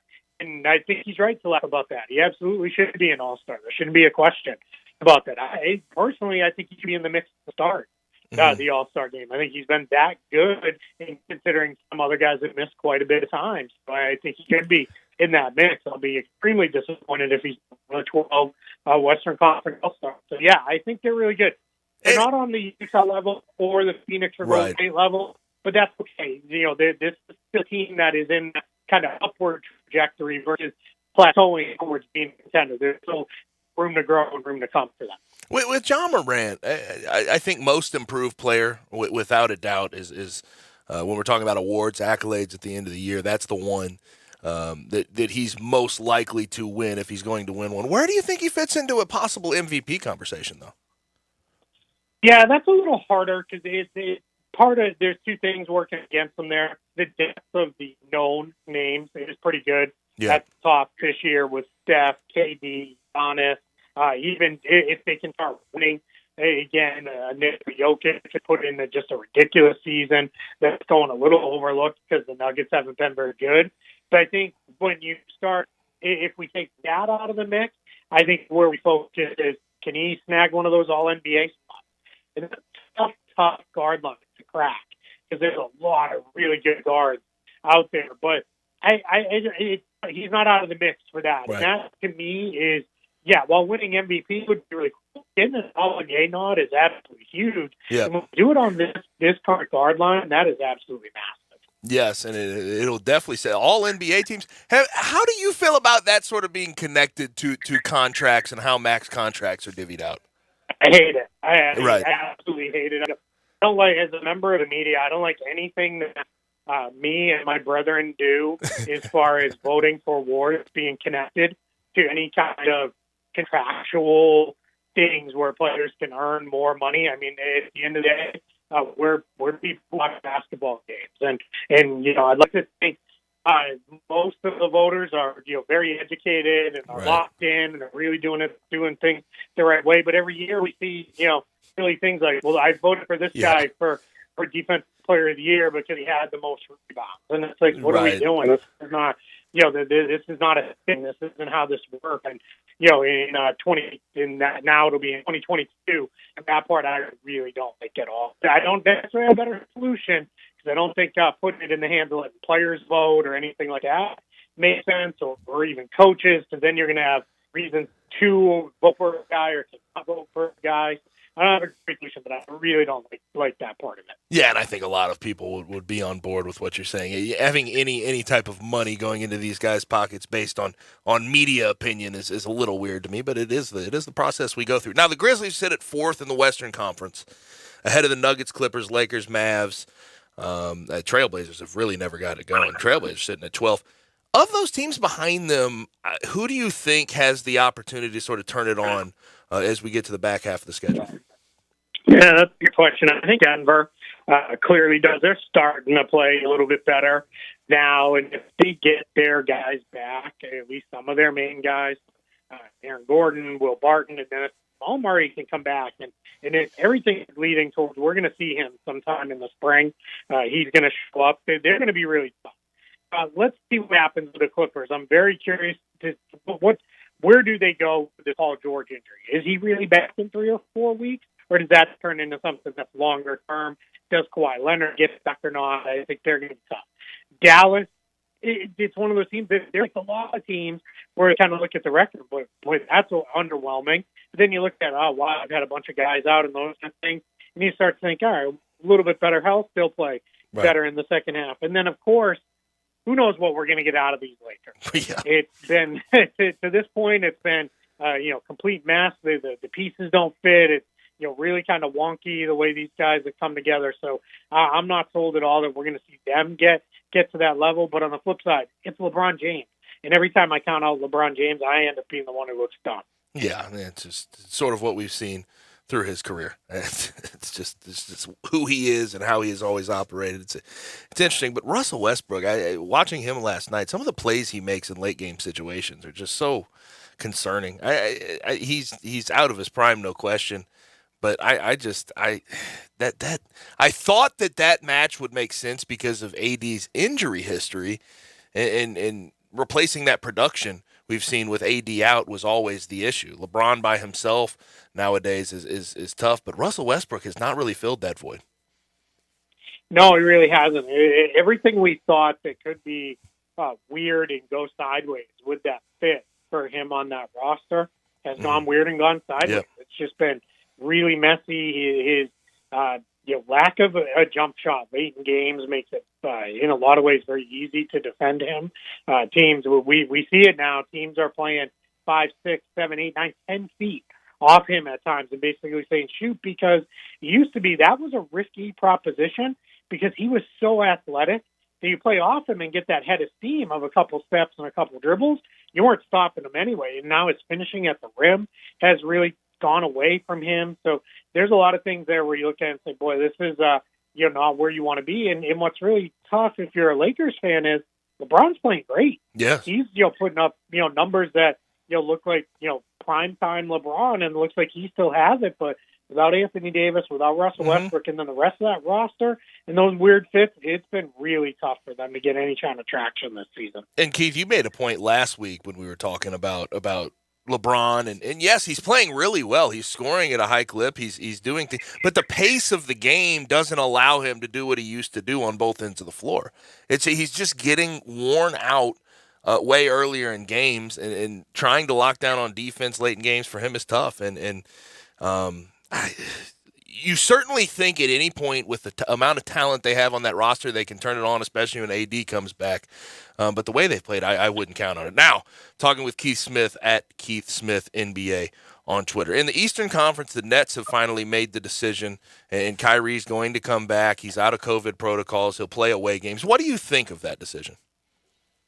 Yeah, that one's a little hard to swallow for me because they were so resolute in we're not going to let him be a part-time player. And they were really, we're not going to do this. We're not going to go there. And they got hit with a lot of absences, just like a lot of teams did. They also were, even despite those absences, I think looked at it and said, man, we are asking Kevin Durant to play an awful lot of minutes here. James Harden's minutes load is getting to be, more than what we are comfortable with. And I think they said, we got to do something. And the easiest decision is, well, let's bring Kyrie back. And that was the call that they made. And now what's going to be hard is how do you find rhythm with this team? Now, some have said, you know what it's going to be, so you plan for it. So you can be more planful, and it's different than a guy being out with an injury or anything like that where you're kind of having to make it up on the fly. And then other people have said, you're not going to be able to figure this out because, you have what happens if you go on the road, win a couple games, and then you lose a couple, maybe is a better way to think of it. Then you're coming home for a homestand, you think you're going to get it going, and now all of a sudden one of your better players can't play for 3, 4, 5 games. That's where it's going to be really hard. Never mind getting all the way to the postseason. What do you do if you've got a Game 7 at home and Kyrie Irving's not there? Who knows? Now, if you're the Nets, your hope is with Kyrie Irving, we're not getting to very many Game 7s, and they won't really matter. And maybe they're going to be the ones who are proven right in the end. And it really it's the decision almost came directly after the Steve Nash post-game presser where he talked about Kevin Durant playing the amount of minutes he was playing. Do you think that there's a definite positive correlation there, trying to take some of the onus off of Kevin Durant? Yeah, absolutely. Well, what they're trying to do is make sure that by the time they get into the playoffs, Kevin Durant hasn't played a million minutes and isn't just kind of dragging through there. I think as well as James Harden. We've seen it with James Harden where there have been times when James Harden has really struggled in the playoffs because of the regular season load he's had to carry. Now, the hope was, hey, he's playing with Kevin Durant and Kyrie Irving. That's on, and he'll be able to get there fresh and look pretty good. But when you take Kyrie out of the mix, it does make it hard. And then Harden had his own issues this year, so Durant was really having to carry a much heavier load than what the Nets wanted. It's not just the minutes, because not all minutes are created equal, right? If you're playing 35 minutes, but you're out there with your other two guys, and you can kind of cruise through portions of games, that's different than saying, all right, hey, create everything for us, get us all of our looks, defend the other team's best player. That's where it becomes really, really hard on the guy. Now, in the Eastern Conference, we're talking about 30-some-odd games in, not even to the All-Star break. Understand all that. But you look at the Nets and you look at the Bucks, and I think a lot of people have sort of looked at those two teams as the obvious picks to come out of the Eastern Conference. Are there any other teams that you think have the opportunity to win the Eastern Conference when we get there? And obviously injuries could happen with those teams even, and a lot of things happen by the time we get around to it. But what other teams have intrigued you? Yeah, we don't want to overlook the Chicago Bulls. And I was not a Bulls fan coming in. I thought their makeup was a little weird. If they can get one more player, and they've got the ability to do that through trade, if they can really kind of just get one more guy for depth purposes, all of a sudden that team looks really, really good. Their fit has been better than I think anybody thought it could be with the way DeRozan and Ball have come in and fit around Levine and Vucevic. That team is just really, really good. They defend. Their offense is better than what we thought it would be. So I'm not going to – I got them behind the Nets and the Bucks, but it's not too big of a gap. And then the Miami Heat are – it's weird. They're going through all this stuff with more traditional injuries, as well as now they're starting to have their little bit of COVID impacted run happen here, but they just keep winning. They're 8-2 in their last 10. They've won 4 in a row. They just kind of keep chugging along no matter who's available. And their whole thing was, we're built for the playoffs. We built this team that should be really good in the postseason. And I think they're right. So I think they're going to be a really tough out. And then the last team I'll give you, the Philadelphia 76ers are just kind of lurking there. They haven't been very good. They're right around 500, just a couple games over. But if they can get and nail a Ben Simmons trade, which is still a possibility until it isn't, there is a chance that team is going to make a big jump and really push and start doing some stuff in the conference, because Joel Embiid has played at an MVP level this season. And if they can get that trade right and really get some additional help in there, that's a team that I think all of a sudden you could be looking at, oh, man, they made a run out of the 5th or 6th seed because they made their trade later in the game, and that really launched them to a different level. That has to be, for Daryl Morey in that front office, that has to be so frustrating to put together this team, to have this team put together for a win, sort of a win-now mentality, what they've built, getting Joel Embiid through the draft, acquiring Tobias Harris, getting Seth Curry, getting some pieces around him, and one of their big pieces in Ben Simmons has been absentee all year, and they have definitely paid for it because of it. Yeah, no, you're absolutely right. It is really difficult for Philadelphia because it's different than losing a guy because of injury. Because what you do when that happens is you basically you kind of mourn that player is out, and then you get back at it. With Simmons, it's been he's out and he's not coming back. Oh wait, he's coming back, but he's not going to play. Oh wait, now he's going to play, but oh wait, he's not going to play. And then there's just all this stuff. And what I think people overlook is it creates two massive holes for you. One, it creates a big hole on the court, right? Because you don't have a productive player in there. And we know what our last memory of Ben Simmons was in the postseason last year. But the reality is this guy is still the most versatile defender in the league and still one of the best, better all-around players in the league, even if he doesn't shoot the ball. But the other place it leaves a hole is you have a $30+ million salary hole on your roster. It doesn't allow you to come in and plug, patch up your roster and do the things you need to do because you don't really know what's going on. And it kind of held them a little bit hostage as far as making trades go because of the way that's worked out. So it's just very, very messy situation for them. And in a lot of ways, I do think it's extremely unfortunate because of the level Joel Embiid has played at this year. Yep, no question about it. He is Keith Smith at Keith Smith NBA on Twitter. Keith, appreciate it as always. You have a happy New Year. Thanks. You guys have a happy and safe New Year as well. Yeah, absolutely. Thanks, Keith. Keith is from Spot Rack and Yahoo. You can find his work there. When we come back, we're going to switch gears. Got to bring on Bruce Marshall from the Gold Sheet. Usually joins us on Fridays at 4. Instead, he's going to join us at 4:30 today. I have to bring up John Madden. Obviously, John Madden passing a couple days ago. Very, very sad. And Bruce has some nuggets on that he wants to share. We'll also get to some games. If you have some games that you want us to go over with Bruce, bowl games, NFL games alike, maybe some college basketball, hit us up. Autos on Listener line is open, 901-360-8255. Also message us on Twitter, Facebook, YouTube, Twitch, and at sports56whbq.com. You're listening to Real Sports Talk, Sports 56 98.5. Hi, everybody. This is Dave Willoshin. I want to wish all of you the happiest and healthiest of holidays. It begins with Christmas and goes through New Year's, and I want you all to have the best of times. And a reminder, I've got a new show. It's from 10 to 11. It's called Wallow and Friends. Visit Frontier Western Store today for new shirts, boots, and more. Frontier continues to add new items in their women's boutique. Flare jeans and pants are in, and Frontier is fully stocked. There are daily arrivals with thousands of on-trend tops as well, all at amazing prices. And guys, Frontier's your #1 Carhartt store. No one has a larger selection of everyday fits and workwear by Carhartt. Wrangler and Area clothing available too. Have you seen Frontier's remodeled and expanded world-famous boots showroom? Now there are even more dress and work boots in stock. There are over 1,000 pair of Ariat boots and thousands more by Dan Post, Corral, Durango, Rocky, and Twisted X. Frontier recently added Hey Dude shoes with lots more on the way. As if the selection isn't reason enough, Frontier's pricing is lower than online and chain stores. So when you're ready for your next pair, you know just the local shop to visit. Frontier Western Store, 5880 Goodman Road in Olive Branch, and on the web at frontierwesternstore.com. Locally owned and operated since 1967. These statements have not been evaluated by the FDA. This product is not intended to diagnose, treat, cure, or prevent any disease.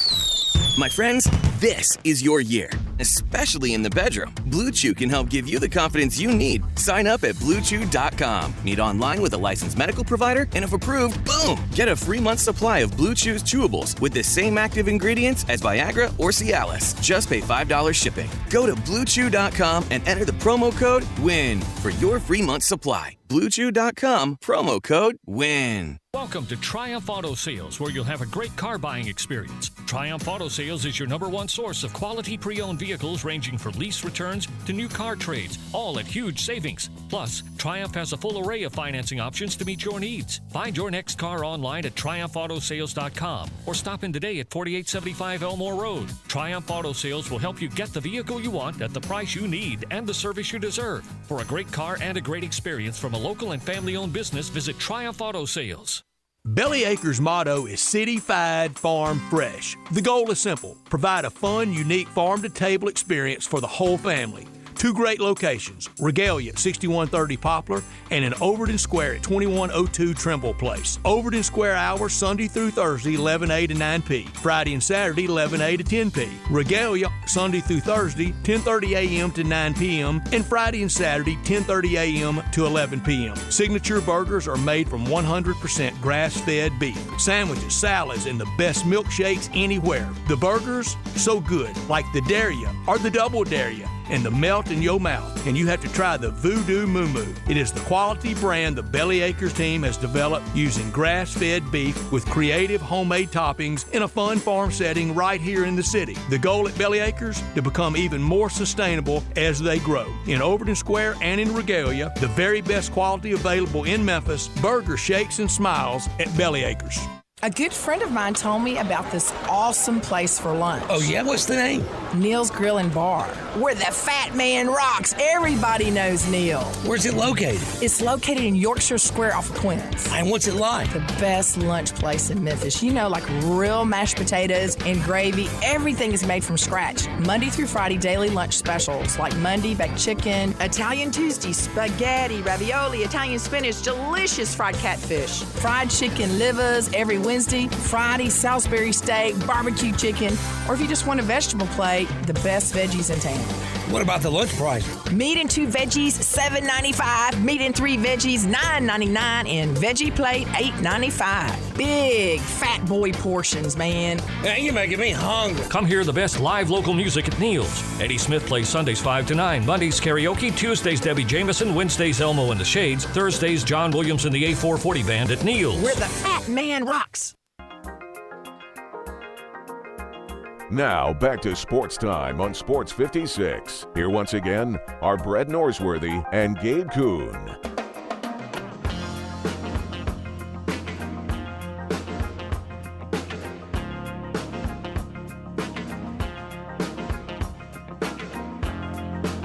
Back rolling. Sports Time on Sports 56. Gabe and Stats. Gabe Kuhn with you. Stats will be back on Monday.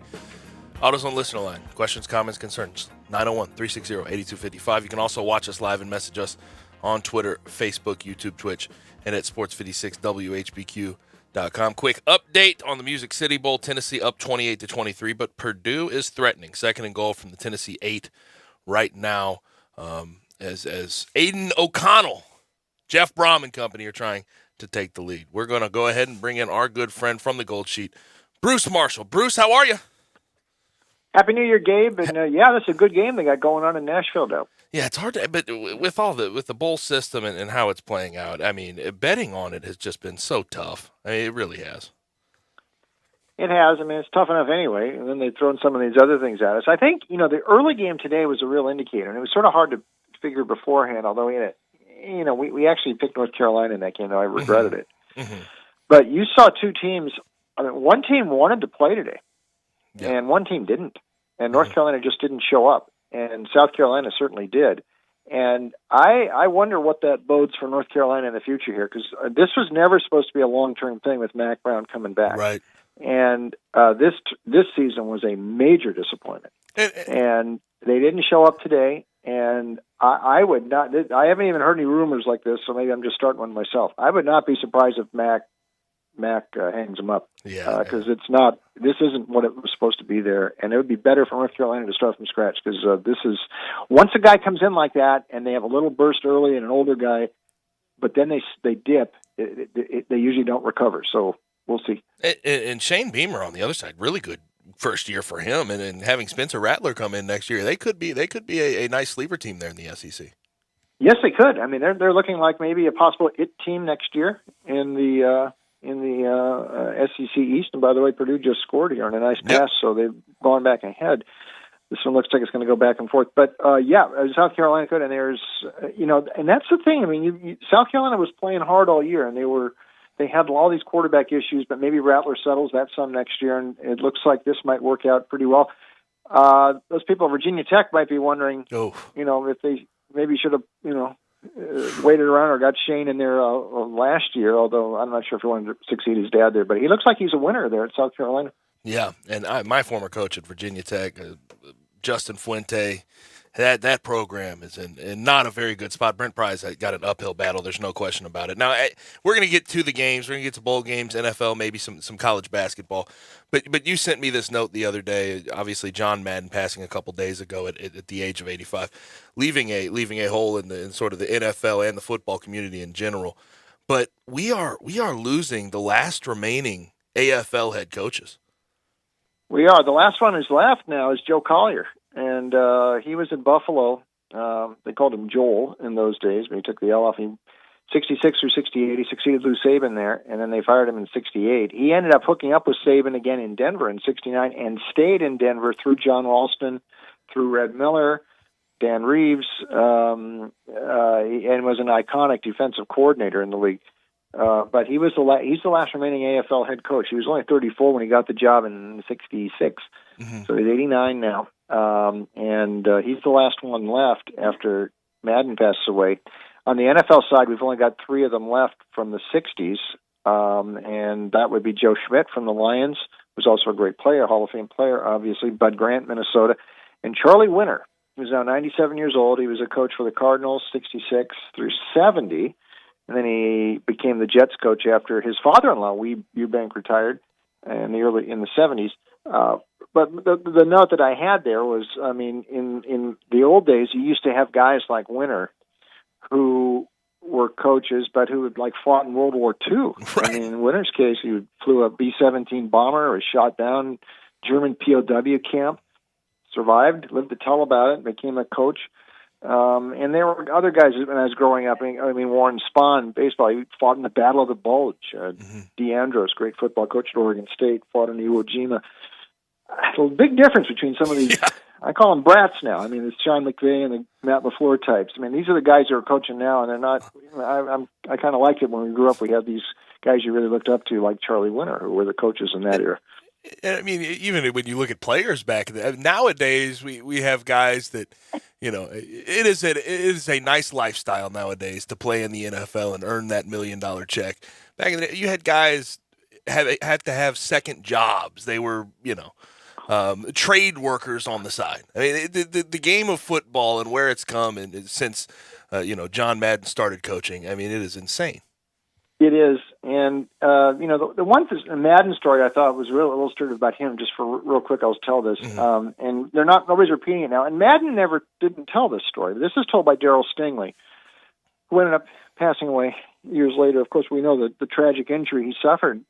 Broken neck, became a quadriplegic after that injury in Oakland in the preseason game in '78. He had to stay hospitalized in the Bay Area for a couple of months before they could even transport him back to Boston. He said later that every night Madden came to visit because he had been injured in that game against the Raiders and Jack Tatum's hit.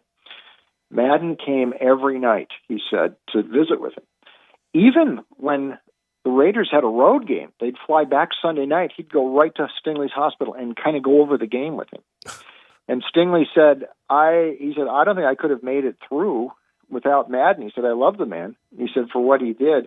And that was the sort of humanity about Madden, a really good man. And obviously the celebrity became sort of bigger than life. Right. But beneath the surface, I mean, was a real human being there. Right. And, and the other thing too, I mean, the Madden Cruiser and all that, all the great stories about that, that came because he had been at Cal Poly San Luis Obispo and had been there right before they had a tragic plane crash and they lost some players in the early 60s.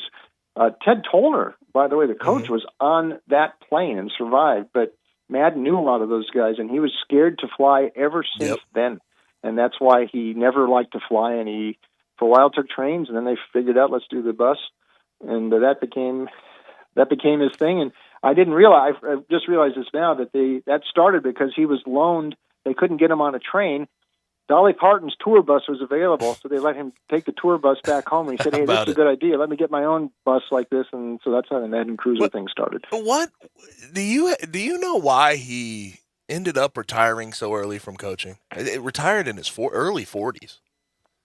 Yeah, he was an early Dick Vermeil burnout sort of a case. Okay. In '78, I don't think working for Al Davis was all that easy, and and 78 that year, it looked like the Raiders were sort of going downhill a bit because that was not an easy season for him. They ended up 9-7, very kind of disappointing at the end. And he might have been feeling some pressure there, and I think that was part of it. He had been 10 years, and that's a long time to work for Davis. And that's when he hung him up early, and he went pretty quick into the TV booth. But it took a couple years before he ascended to the top.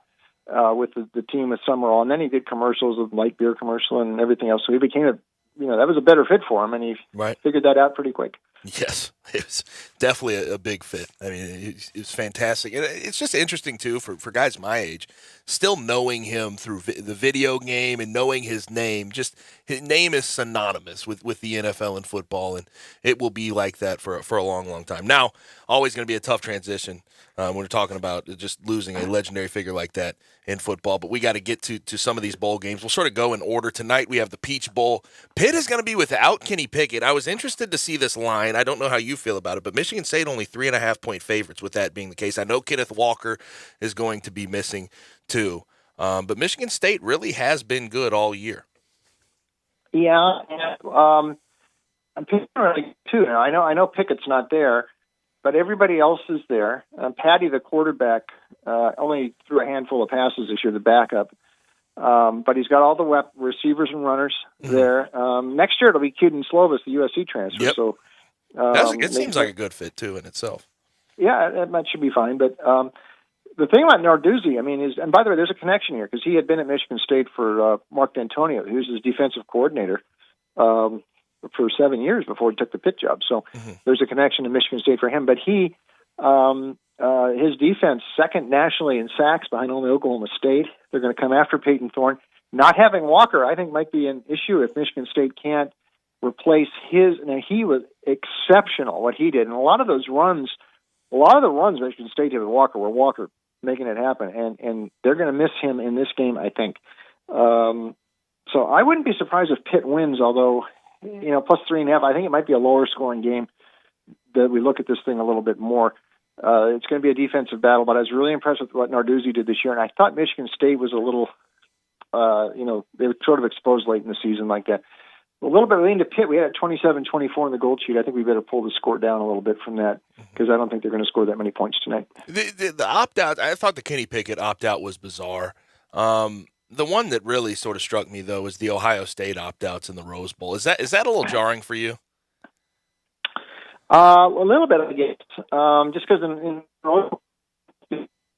opt-out, but that's what Ohio State's about these days. And, they want these guys are looking at the next level. I don't want to say it's selfish. I don't want to do that because these guys are thinking about the future. It's just another issue here and what's happened to the bowl system. I mean, it would never have happened in old days. You would have never seen a Woody Hayes guy players if they could have opt out.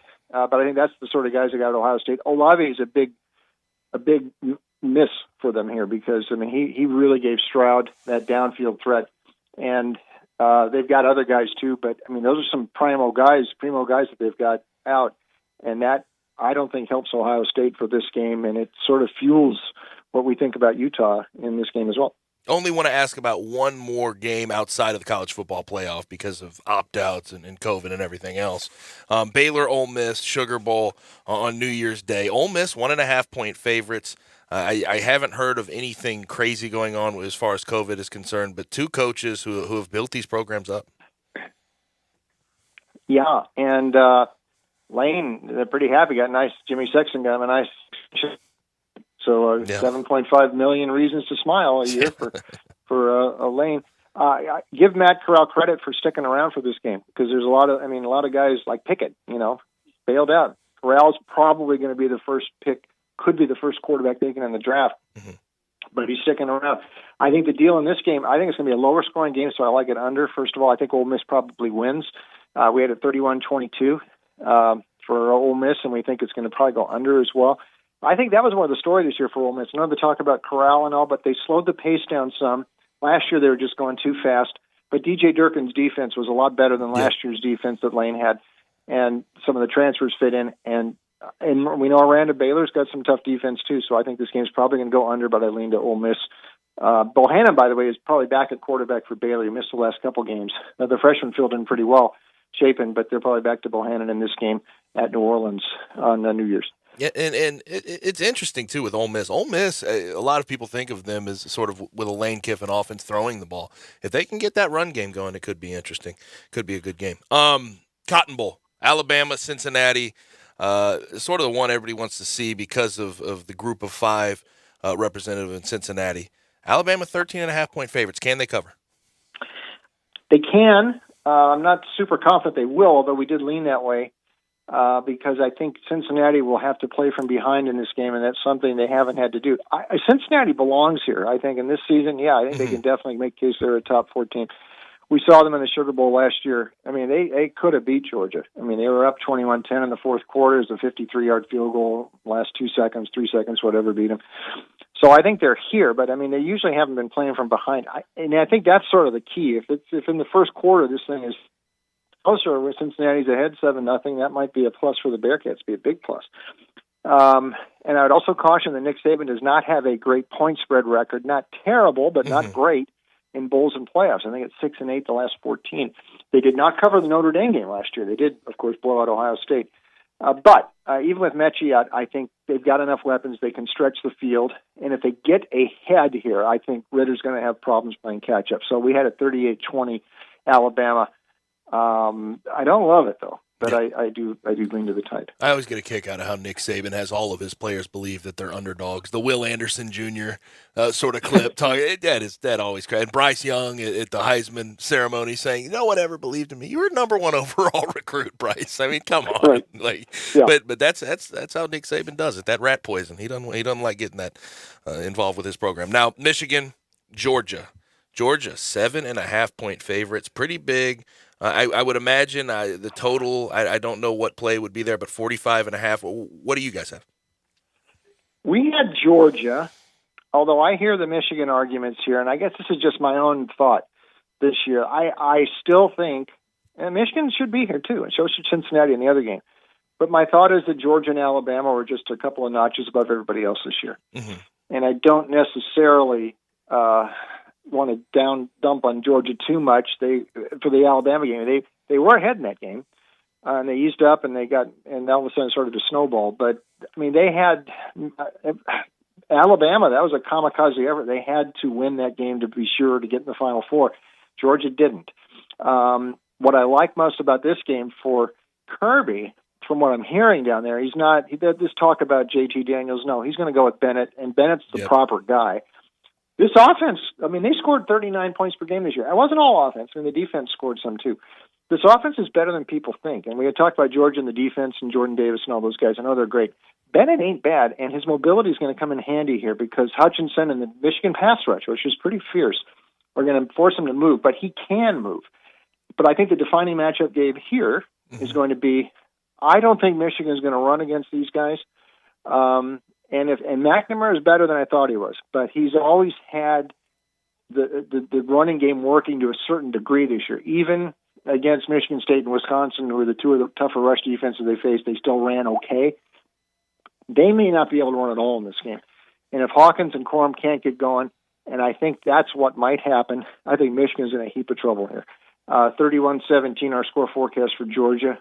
I think that's the defining matchup. If I'm wrong on that, then I'm going to be wrong on this prediction because then Michigan might actually have a chance. But if they can't run, I think they're in big trouble. So based on that score forecast, it would be an over there. But no strong feel on the total there. I know a lot of people are thinking under.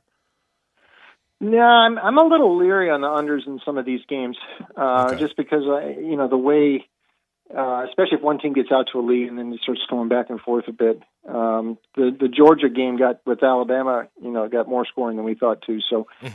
A little bit. This is not a super high total. And look at Michigan. Look at that. The Ohio State game this year, the Wisconsin game, the Michigan State game. All those games went well over this total. Last thing for you, Bruce. As far as the NFL is concerned, anything you like in particular this week? Yeah, I like Baltimore a lot now since they are getting healthier. Most of these COVID guys are back. Huntley is back. That's most important. A lot of the defensive guys are back. They were completely last week of defensive guys in Cincinnati. Lamar Jackson might be available, but at least if Huntley is there, I like that. John Harbaugh was 10-1 as a dog before that unfair fight last week against Cincinnati. Rams kind of a break last week. Stafford threw 3 picks. They still survived. They became playoff eligible last week. They're laying 4.5 points. I think Baltimore wins this game outright as long as Huntley plays. Better if Jackson's there, but they can win this game with Huntley. And they need to win. They're desperate. Yep. Baltimore will win this game this week. Where do we find more of you, Bruce? Online, goldsheet.com. I've got that basketball stuff up there every day. We're doing our best to do, the games they're playing. Picks up there, and I'm in college and the NBA. And, of course, football, the new bowl issue there now, and all the NFL this week. We'll have the championship game right up in the NFL for the final weekend on Monday night. Goldsheet.com, my picks there, also Vegas Insider and DonBest.com. Absolutely. Thank you, Bruce. You have a good Happy New Year. Happy New Year, Gabe. Thanks, Bruce. Bruce Marshall from the Gold Sheet. We're late for a break. We're very late for a break. We'll be right back on Real Sports Talk. Sports 56, 98.5. You have opinions? What do you hear? What do you say? We want to hear them. Call or text us on the AutoZone listener line at 360-8255. That's the AutoZone listener line at 901-360-8255. Get in the zone, AutoZone. It's time to call Doug and Colin Brown for your house. Looking to buy or sell a home in Mississippi? Rely on Doug and Colin Brown, $1 Million Realtors at Regency Realty in Mississippi. This father-son combo will help you find your next dream home. With decades of experience, Doug and Colin Brown put honesty, integrity, and clients first. Call Doug and Colin Brown in Mississippi at 901-598-9168. Regency Realty, 901-350-5050.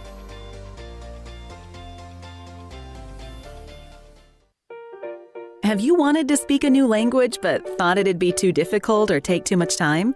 Then try Babbel. In just 15 minutes a day, Babbel teaches you conversations that you will actually use. With 14 languages and lesson topics like travel, business, relationships, and more, you'll learn what matters most to you. Babbel. Language for life. Learn a new language with ease. Go to Babbel.com to try for free. That's BABBEL.com. Mount Moriah Auto Sales. What sets them apart? Great selection, quality, high-end to low-end cars, and low mileage. Mount Moriah Auto Sales is under new management. Ask for Emmett or Steven. Check out their great selection of cars or trucks. Choose from Dodges, Jeeps, Fords, GMCs, Infinitis, Porsches, Range Rovers, Lexus, Mercedes, BMWs, even Bentleys. Mount Moriah Auto Sales also has a great service department with 12 bays for everything from oil changes to alignment to new tires. Go to MountMoriahAutoSales.com. Pick out your like new car or truck today. Mount Moriah Auto Sales, right on the corner and right on the price. Hi, I'm Tito Beverage, founder and master distiller at Tito's Handmade Vodka. In 1997, I started the first micro distillery in the state of Texas with my dog, Dog Joe, at my side. We're still working with dogs out at the distillery after all these years. Learn more about how dogs are a part of life here at Tito's Handmade Vodka at vodkafordogpeople.com. Tito's Handmade Vodka is made from corn and naturally gluten-free. Cheers. 80 proof Tito's Handmade Vodka, distilled and bottled in Austin, Texas. Tito'sVodka.com. The Christmas sale is happening now at Family Leisure. Did you know that's where Santa goes to shop? Oh, yes. Why? Because arcades are up to 25% off. Air hockey and foosball tables, they start at just $149.99. You can get great deals on hot tubs and saunas. Let me tell you, that is perfect for the winter weather. Trampolines, up to 20% off. This is the best time to buy. Pool tables and shuffleboard tables in stock and ready for delivery. They're not waiting on a boat somewhere. Speaking of delivery, those schedules are filling up very, very fast. So reserve your date now, just in time for Christmas. It's the Family Leisure Christmas Sale. It's happening now. Remember, shop early, shop local, and shop where Santa shops. It's Family Leisure, Whitten Road and I-40. It's where family and fun come together for the holidays. Now, back to Sports Time on Sports 56. Here once again are Brett Norsworthy and Gabe Kuhn.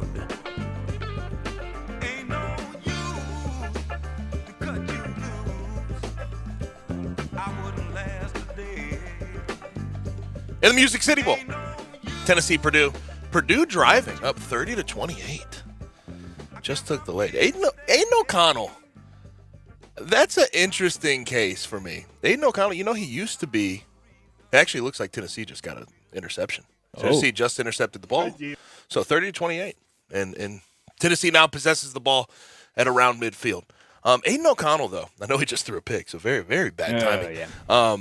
But he used to be a walk-on. And what he's done this year, I mean, this guy has thrown. He's had a good year. Yeah, and Jeff Brom, I think, does a really good job of scheming his quarterbacks into good situations. But 3,100 yards, 23 TDs, 8 interceptions. It's sort of a pretty, really good, pretty good success story. And they knocked off some teams this year at Purdue. I love their helmets, too. The ones they're wearing today? Yeah, with the little railroad track on through the middle. The Boilers. Genius. The Boilermakers. Boiler up. But what they've done this year, I mean, beating Iowa when Iowa was number 2. They ended up beating Michigan State when they were number 3. They were the spoilers this year in the Big Ten. I mean, they ruined everybody's day there in the Big Ten. The spoiler makers. That a boy. Good job. That was from Jay Morgan. I got to give him credit. Man. He gets mad at me when I don't cite my sources. So I always cite my sources. I'm a great journalist. Before we get to this Dave Doeren sounder, Dave Doeren, of course, the NC State head coach, and obviously they got the Holiday Bowl called a no contest late. He was mad that it wasn't called a forfeit. We'll play that sounder in a second, but do have to tell you, Memphis safety Quindell Johnson announced today on Twitter that he will be returning to the University of Memphis. That's massive. Honestly, because You look at the guys leaving, Jacoby Francis, Tyrese Lindsey, probably out the door. You need some guys in the secondary with some experience. And Quindell Johnson, an all-AAC performer, a guy who definitely has some NFL hopes when he gets done at Memphis. You need that experience. You need that to come back. Also, some guys with Memphis ties getting some new jobs. Joe Lorig, who's the special teams coordinator at Penn State, moved on to Penn State after he was at Memphis with Mike Norvell. He's headed to Oregon with Dan Lanning. Also, I love to see good people get put in good positions. Shout out to Carlos Lachlan. Shout out. Coach Locke. Coming from Western. Well, he's from Memphis. Worked for free as far as player personnel was concerned at Memphis while I was there. Really good guy. And he was at Cordova at the same time. He was working at Cordova, too. Yes. Got hired at Western Kentucky. Now he has gotten hired as the running backs coach at Oregon with Dan Lanning. It just all comes full circle, and just being a good guy shows you what being a good guy and being very relatable to players does for you in your career. Now, to Dave Dorn. Dave Dorn is not happy with the NCAA. The NCAA ruled that the Holiday Bowl would be a no contest instead of a forfeit and a win for his NC State team. This is what he had to say about the NCAA. Well, the NCAA stands for no clue at all, in my opinion, so I don't really care what they say about it. But for our guys, like I said, we took a roster of guys down there that had zero COVID issues, practiced every day, did everything right, and didn't get a chance to play the game. As far as I'm concerned, we did beat them. They couldn't even get to the field, so you can say whatever you want, but if you look at the college football playoff definition, what's going to happen if that happens in one of their games? That team's forfeiting. Yeah. So I feel like we're following the same guidelines that those ball games are going to follow. And I agree with him. I thought what UCLA did was shameful. And put yourself in the shoes of an NC State player and those coaches. You are in pregame meetings. You're about to eat your pregame meal and walk 4 hours. And take the bus and then walk onto the field, walk into the stadium.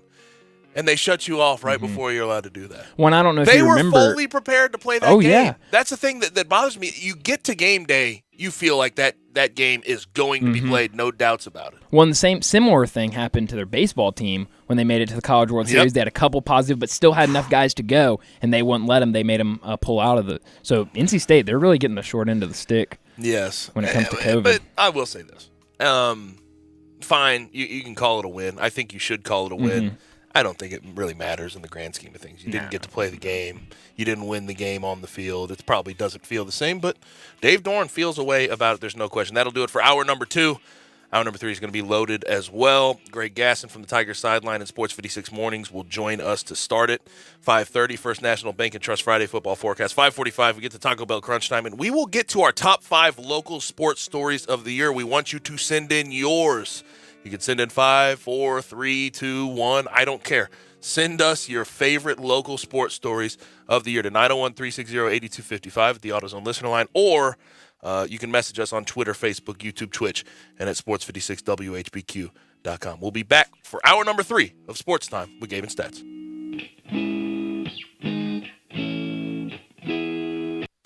Brian Elder's Roofing Solutions. I'm Brian Elder, 867-0303. Hurricane season is upon us. Is your roof ready? Are your shingles laying down and sealed properly? Call me right now, 867-0303. They say you get what you pay for. That's why my opinion is free. Maybe you've got years of life left in your roof. If so, I'll tell you that. But if I find storm damage or a compromised roof system, I'll lay out some options for you. Don't let them tell you it needs to be replaced if it only needs a repair. Call me, 867-0303. Has your insurance company already seen it and rejected your claim? Maybe they're correct. Most of the time, they're not. They do tend to become more reasonable once I get involved, though. 867-0303. I'll measure your roof from outer space or BrianElderRoofing.com. Call 867-0303. Brian Elder's Roofing Solutions. These statements have not been evaluated by the FDA. This product is not intended to diagnose, treat, cure, or prevent any disease. My friends, this is your year, especially in the bedroom. Blue Chew can help give you the confidence you need. Sign up at BlueChew.com. Meet online with a licensed medical provider, and if approved, boom! Get a free month supply of Blue Chew's chewables with the same active ingredients as Viagra or Cialis. Just pay $5 shipping. Go to BlueChew.com and enter the promo code WIN for your free month supply. BlueChew.com, promo code WIN. Hi, folks. It's year-end at the Sunrise Chevy Ranch. Hundreds of new and used Chevy cars and trucks to choose from with huge savings on select models. Immediate financing available with interest rates low as 0%. A $7 million used car inventory specializing in late model GM certified cars and trucks, and lots of vehicles under $10,000. Financing for everyone, regardless of past credit. Save some money and end the year in style. Huge year-end savings going on now at the Sunrise Chevy Ranch, 385 in Houston, Levy, and Collierville. The best things in life may not be free, but at least they're affordable at sunrisememphis.com. Find new roads.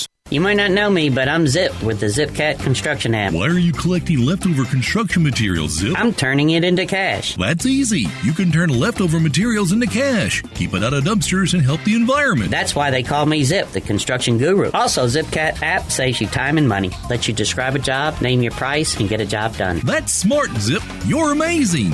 General contractors, take a few minutes, price a job, and get it done. Download the free ZipCat app from the Apple Store or Google Play. Best tool in your toolbox. So this was going to be one of those central barbecue spots where I encourage everybody to get ribs for people as stocking stuffers. But? Well, I was listening to your show. Oh, really? Sure, I listen every day, seething with jealousy. But I heard one of your spots that had the code word big head. Yeah, that's right. I always thought you were probably sensitive about the big head thing. No. I accept that I have a big head. Huge. Maybe we should just get back to Central Barbecue. Well, I'm going to get back to the whole Central Barbecue makes the perfect holiday gift. But seriously, look at that pumpkin. Let's just... I mean, that thing could have its own weather system. Okay, we get it. Let's get back to... I know. Central Barbecue gift cards are a great stocking stuffer. How the hell do you even buy hats? I don't.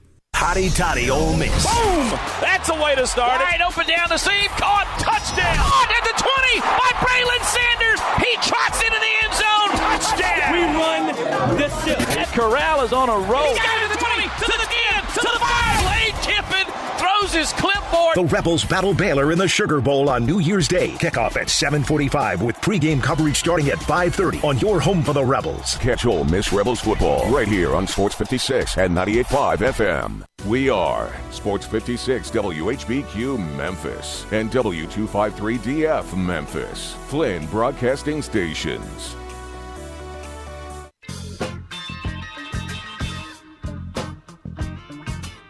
Now, back to Sports Time on Sports 56. This hour is brought to you by DeSoto Auto Sales. Here once again are Brett Norsworthy and Gabe Kuhn.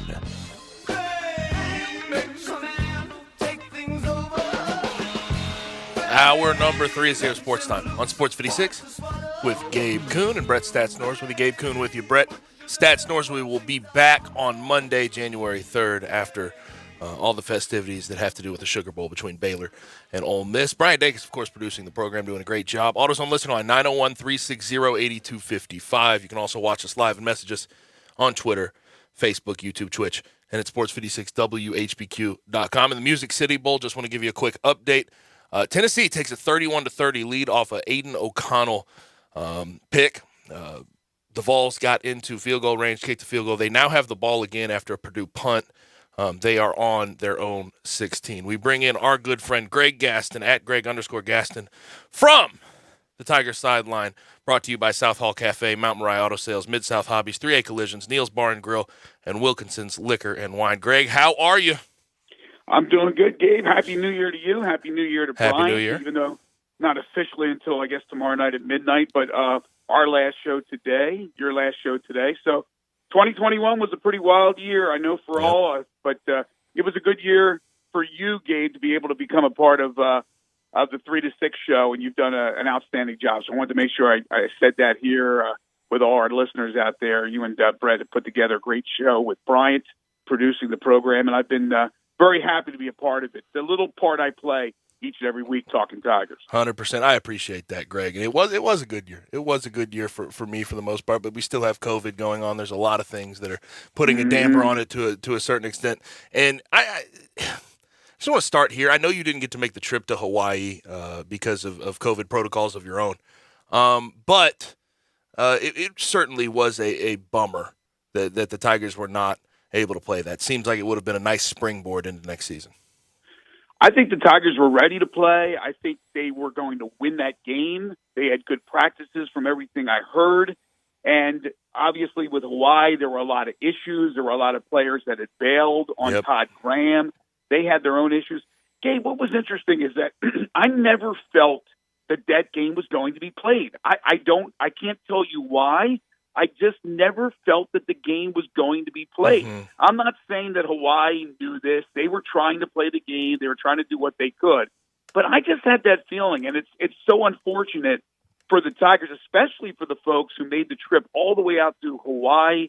That is not an inexpensive trip, as you know. Right. And then the team to be out there. Look, people are probably listening going, hey, they still had 4 or 5 days, whatever it was, in Hawaii. Right. It's fantastic. They got a chance to enjoy the beautiful island of Hawaii, but they didn't get to play a football game. Mm-hmm. And for many of those guys who were going to play in their final collegiate game, and you know all about that, they didn't get that opportunity. So the story wasn't completely finished for those guys. It is now, unfortunately, for those that are not going to have an opportunity to play at the next level or come back for another season. But for the others who can't, who won't get that finale, right? They won't get that final chapter to the story. It's very, very unfortunate. But again, it's just the way it is right now. It is so crazy. We thought that maybe by the end of 2021 we wouldn't be dealing with all these games that have been canceled or postponed, whatever the sport may be, but we are right in the midst of it. Mm-hmm. And with Hawaii, like I agree with you. There was always a feeling that it wouldn't happen, although everybody I talked to within the program and everything else was basically blindsided by it. 21 hours before the game is bad. And I hate to feel this way, Greg, but I do feel this way after seeing all the news of the player mutiny at Hawaii. I know they had COVID cases, and I know you can use COVID as an out. But I saw today that even Todd Graham's son, who's a DB at Hawaii, got in the transfer portal. Something tells me that maybe COVID was not the only reason that they opted out. But exactly. I hate to feel that way, though. I really hate to feel that way. No. There's nothing crazy about feeling that way, because that's what it wasn't because of COVID that I felt that way. It was because of this mass exodus of players, and it doesn't stop. And like you said today, just a strange story. I don't know all the particulars. Yeah.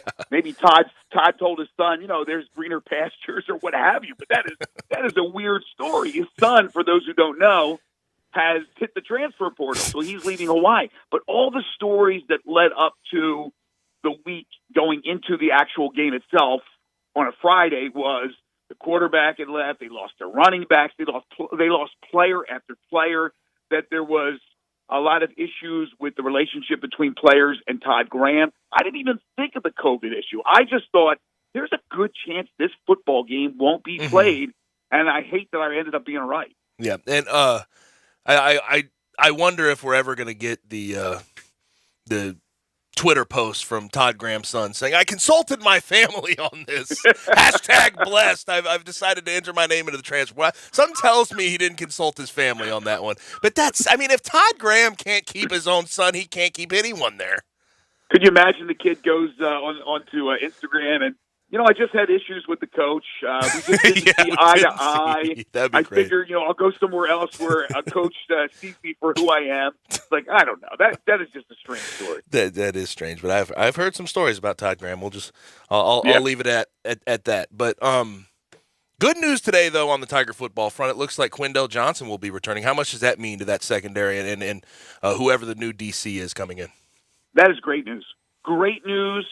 Surprising news. Now, again, I'm not in the inner circle, so I didn't know if Quindell Johnson was always leaning that way. But I thought this is a guy that has a chance and still will have a chance to play at the next level. I thought for sure that they would lose Quindell Johnson. We just saw a couple of days ago where Jacoby Francis thanked the fans, thanked the program, thanked the coaching staff as he's getting ready to hopefully play on Sundays. I thought Quindell Johnson was a shoo-in to go after this year. For him to return, a great leader of that defense. He was one of their leaders this year, and he will be called upon to be another one next year. Look, they're going to lose a lot of players from that defense. They're getting a new defensive coordinator, obviously, with Mike McIntyre leaving to take the head coaching job at Florida International. But to get Quindell Johnson back, I think that's huge for Ryan Silverfield. Mm-hmm. They need experience, and they had a lot of experience this year. It didn't work out until the back half of the year, and it's just sort of what the Mike McIntyre experience was his 2 years here. It was first half of the season have struggles defensively, second half they picked it up and they started to play a lot better. Secondary was always a little bit of an issue. They sort of shied away, Greg, from giving up the big play. Whoever comes in as the new DC, what do you want to see out of them? Look, in this day and age where offenses are going to move the ball and they're going to score points, and there's only a few defenses out there that can stop teams on a daily basis or a weekly basis, if you will. There are not a lot of defenses out there that can just go out there, play their game. Obviously Georgia did it up until the Alabama game. There's some other teams out there that can really spin it defensively. So you got to be, in my opinion, an attacking defense, an aggressive defense. Even when you drop back 8, which of course Mike, especially early in the season, that was his format was a 3-4 formation, and so he would drop a lot of times 8 in coverage if he wasn't coming in with a blitz. And good quarterbacks who have good offensive protection, good protection from that O-line, they are still going to find open receivers even with 8 dropping back in coverage. And that's what drives me crazy when a quarterback has all day to pick you apart, even with 8 drop back in defense of the pass. So I want to see a defense that comes in there and is aggressive. You're blitzing a lot. You're getting to the quarterback. You're making it very uncomfortable for the quarterback. Now, granted, you can get burned easily, especially with these dual threat quarterbacks. That's when you got to contain, can't give them the edge, things of that nature. But I just want to see an aggressive defense. I'd also love to see, and it really hasn't happened since I've been here in Memphis, watching the corners come up and chuck a receiver at the line, get physical with him. It never happened. I bet you when you were there, of course, you're on the other side of the ball, you didn't see that. I didn't see that. I would love to see that aggressiveness at the line, getting physical with receivers. It's basically not allowing the offenses to get comfortable. And it's bizarre to me because I know that we have more route combinations and you have really fast receivers on the outside. Sure. And offense has changed so much. But defenses nowadays are just so utterly terrified of the big play. They are. They just shy away. At some point, you have to force the offense to try to make that big play instead of letting them dink and dunk down the field. And we saw the Tigers lose several times this year because of that. Temple, especially. DeJuan Mathis didn't have a game the rest of the year that good because he was allowed to just take those little short routes. So I agree. I mean, aggressive attacking defense, no doubt. Other than that, what else do you want to see? What are the problem points this year that you want to see corrected from the Tigers? Well, they got to get the running game figured out, right? 2 straight seasons where they've struggled with the running game for whatever the reason. Injuries, of course, being at the top of the list. Ineffectiveness maybe from the O-line at certain times. A little bit better this year. A lot of problems last year. That goes for also the receivers and the tight ends being able to block and do their job. But they got to figure this out. We went from running back when you just look around the NFL and see all these running backs from the University of Memphis, to guys really struggling. And it looked promising at the start of the year, but within a few weeks, injuries had reared its ugly head, and then it was a struggle again to be able to do anything. In fact, there were games where Ryan had to abandon the run. He abandoned it. Just went strictly, we have to pass the ball to be able to win the game. And I know that firsthand because I'd be interviewing Coach Silverfield at halftime for the radio broadcast. And that's exactly the question I would pose and the answer he would give. So they got to figure that out. And there are, as you know, a lot of options, okay? You can go the JC route. You can go, obviously, with the incoming freshmen. You've already had the early signing class. I'm not sure what they're adding to the other signing class, which will be coming up in February. But I think the key right now is college football free agency, if you will. And that, of course, is the portal. They need to find explosive running backs to help. And then, of course, a little bit of extra depth with this offensive line, which had its hits because of injuries. I think that's going to be important as well. I like those young receivers. They're going to lose a lot with Calvin Austin leaving, with Sean Dykes leaving, but I like the guys that stepped up last year and did a real nice, or this past season, and did a real nice job, like Eddie Lewis. These guys stepped into a position and did a nice job. Because remember, you lost Taj Washington going into this season, who transferred to USC. So I think it is the pretty obvious thing. Get the running game going. Get depth on the offensive line. You got to feel pretty comfortable with what you have as a quarterback, and then go from there. And that sort of begs the question, and we're going to get to basketball in a second. I'm curious how you feel about this, though. Because I watched down the stretch of the year, and I remember when Norvell was here and all of the different run schemes that were being run. You got counter, you had power, you had outside zone, inside zone. You had so many different things. You had a big differentiation in the run game. And so far with Kevin Johns, I don't know if it's quite that way. And I feel like down the stretch of the season, to a certain extent, and I know that there was O-line issues and there's O-line injuries. Down the stretch, it just seems a little bit predictable, I must say. It's sort of got that Texas Tech run and shoot style to it. And I think differentiating it would go a long way, especially as you get, to the back half of the season, because you start showing certain run schemes that these teams have not necessarily schemed for, have practiced for. Yeah, look, variety is the spice of life, and variety is very effective when you're running your offense. You don't want to be repetitive. Unless you're really, really successful. Navy's going to run the ball 95% of the time, right? Army's going to run the ball 95% of the time. But I didn't see a lot of like jet sweeps and things that we saw from Temple in that loss when they had a guy who was the equivalent basically of Calvin Austin. I forget the guy's name.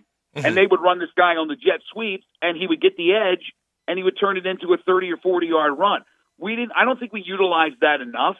And hopefully that will be part of the repertoire for next year. Again, you don't have a Calvin Austin, but hopefully there are guys waiting in the wings that will come in and be able to play that part. But, yeah, I think there has to be a variety. We got to the point where Seth Hennigan, and he was banged up, would look for his first read to throw the ball, and then in an RPO, after he didn't just see sort of take off. Yeah, he would take off. He didn't see the opening for the pass, and he would just take off. And that was a little scary, or a lot scary, let's say. So hopefully they do find ways to broaden the offensive play calling. Yeah. And I think the answers are there. Coach Silverfield's very familiar with differentiating the run schemes. He's done it at the NFL level. He's done it at the college level. The answers are there. Maybe him being more involved in the run game coordination is part of the answer. We'll see how that goes going forward. Well, you're only as strong as your personnel too. So of course. Make sure you have the personnel to do it. Of course, and I think they've done a good job of trying to attack the JUCO ranks, like you mentioned earlier. Talking with Greg Gaston from the Tiger Sideline. Also, you can listen to him from 7 to 10 on Sports 56 Mornings with Eli Savoy. I don't even know where to start with Tigers basketball. They're 6-5, just lost to Tulane. I know they were down their top 3 scorers, but in this case, against that Tulane team, that doesn't even seem like you can use it as an excuse. So you can't see me, obviously, right now, but as you pose this question and make the statement, I'm rubbing my face and I'm kind of rubbing my fingers through my hair because it is flabbergasting. I'm flabbergasted, let's just say. I'm tongue-tied. I don't know what to say anymore about this team this year. We went into the season with the highest of expectations, and maybe we were all wrong. I don't think we were.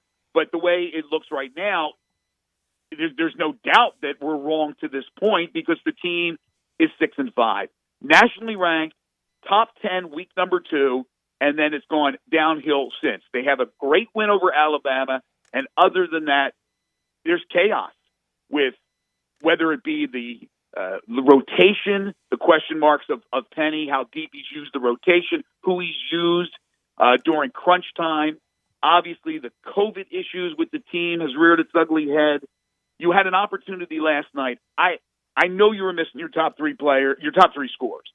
Look, I'm not stupid. They would have won that. They would have won that basketball game with those guys in.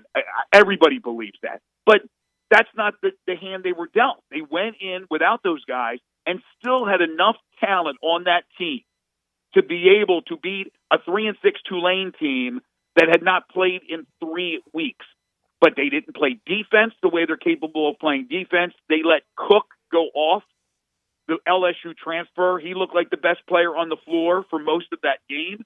And then down the stretch, the Tigers in the second half obviously played a lot better, played a little bit better defensively, but offensively they started to do the right things. They out-rebound Tulane by 20, but they're unable to prevent Tulane from getting to the rack.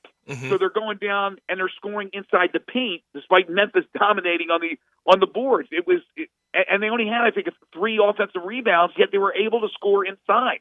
That's just bad defense. So you couple that with some bad decisions, 15 turnovers, and then a very questionable play call by Coach Hardaway to end that game. Yep. Although most people believe the lane was there and maybe the call was correct, but again, I'm exhausted talking about Alex Lomax. I'm just exhausted about it. I know he's a trooper. He's a gamer. He bleeds blue and gray. All that jazz. I'm not taking anything away from the quality human being that kid is. But I've been saying it for 4 years now. He was a state champion at East High School. He was a great high school player. He is a pedestrian college player. He is a 10 to 12 minute backup point guard. And when you had an opportunity to go to Landers Nolly, who had drawn fouls and got to the free throw line and made all his free throws, or a bigger, stronger Earl Timberlake, other options, that's who you chose. Yeah. And then what did he do? Instead of just going in strong, he threw up this dipsy-do thing that didn't go. I question that decision. But again, I don't think it should be coming down to the wire. You should have ratcheted up the defense, which you did not when you had Jalen Duran and DeAndre Williams missing from the game. Those two guys are your primary shot blockers and rebounders. Everybody needed to step up, and they did not. So now you are in a heap of trouble going into Wichita on Saturday, a good Wichita State team, but not a great Wichita State team. We don't know what the situation is with the players who were missing. And now we're looking at it, Gabe, as if, wow, they're going to have to win the conference tournament to get in more than likely, unless they win 17 straight and then win that non-conference game that they'll make up for missing the Tennessee game. But nobody believes that that's going to happen when they're sitting here at 6-5. So right now, and on my show earlier today, there was a lot of people talking apathy. And when you start talking apathy, that is something to be very concerned with. So are you worried about the checkout factor down the stretch of this season for this team? Well, if it continues on this road, there will be a checkout factor. There's no question about it. Do they have time to fix it? They do have time. Do we have the confidence they will? No. How can you have the confidence right now that they will? But we did see in that Alabama game what they're capable of doing. Can they find this magic? It's got to start Saturday. You absolutely have to win that game at Wichita.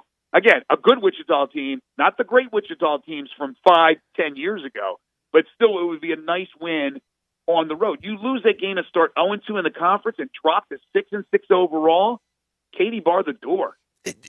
Can they afford? I mean, so much as an away loss against a Wichita State. What can they afford if they want to stay in tournament talk at this point with this loss? Well, that's what I mean. We're at kind of wit's end on what they can afford. I mean, we always play the what can you afford game. Of course. And, again, you rattle off 17 straight conference wins to finish 17-1, and they got that makeup. They'll play somebody that week when they only have the one scheduled conference game. They'll play somebody. They'll play a Colorado State. So it'll be a good chance whenever that takes place and whoever it takes place against.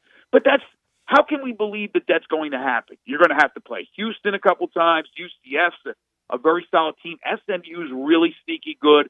So unless you figure out this Alabama formula that you were able to put together for the Crimson Tide game and do it every single game, then I guess maybe you still have a chance. But right now, I'm not even looking at numbers here. To me, you have to win. You have to win against Wichita State on the road. You have to even up your conference mark. So, and again, we don't know if Duran will be back, Williams will be back, Bates has been out with the finger injury.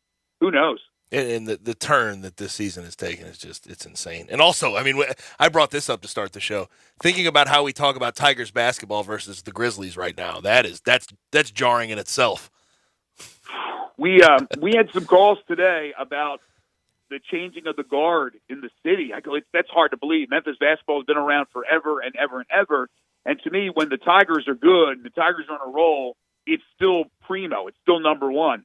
But right now, it's hard to make that argument even if they were playing well, because of the way the Grizzlies are playing. And what Ja Morant has done, he has taken over not only the city, he has taken over the NBA to a certain degree. And we have him right here in Memphis. So, look, it can easily be a city that thrives with both teams doing well, right? Both teams, there's no rule that says one has to do poorly and one can do well. They both can do extremely well. But right now, the Tigers are not living up to their expectations, and the Grizzlies are exceeding theirs. Yep, no question. Greg, appreciate it as always. You have a Happy New Year. Happy New Year, guys. We'll talk to you next week. You have a good one. You can follow him on Twitter at Greg_Gaston. He is from the Tiger Sideline, brought to you by South Hall Cafe, Mount Moriah Auto Sales, Mid-South Hobbies, 3A Collisions, Neil's Bar and Grill, and Wilkinson's Liquor and Wine. You can also catch him 7 to 10 on Sports 56 Mornings with Eli Savoy. When we come back from the break, we're going to switch gears and get into our Friday football forecast. Bryant, Brett, and I will all make our picks for this weekend's action right here on Sports 56 98.5. Title sponsor of this hour is DeSoto Auto Sales, online at DeSotoAutoSales.com. They are at 5704 Goodman Road in DeSoto County. Very proud to serve DeSoto County and the surrounding area. All the cars thoroughly examined, checked out bumper to bumper, head to toe. Unlimited inventory, every make, every model. And if it's not on the lot, they'll go find that special car just for you. No shortcuts taken, though.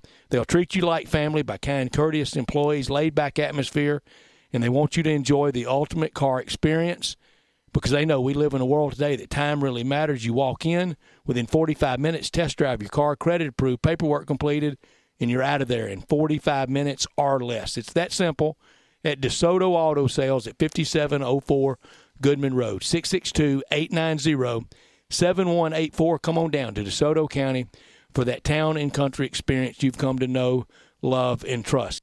Sports 56 Happy Hour with Johnny Radio, presented by Tito's Vodka, from 11 to 1 every weekday on Sports 56 and 98.5 FM.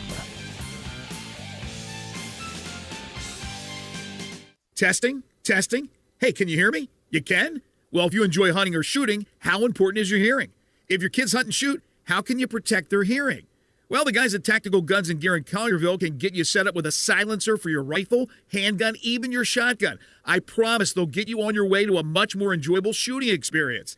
They have more silencers in stock than you'll find anywhere, and so much more, all in one stop. Save your hearing while you still can. Tactical Guns and Gear, Highway 72 in Collierville. Can you hear me now?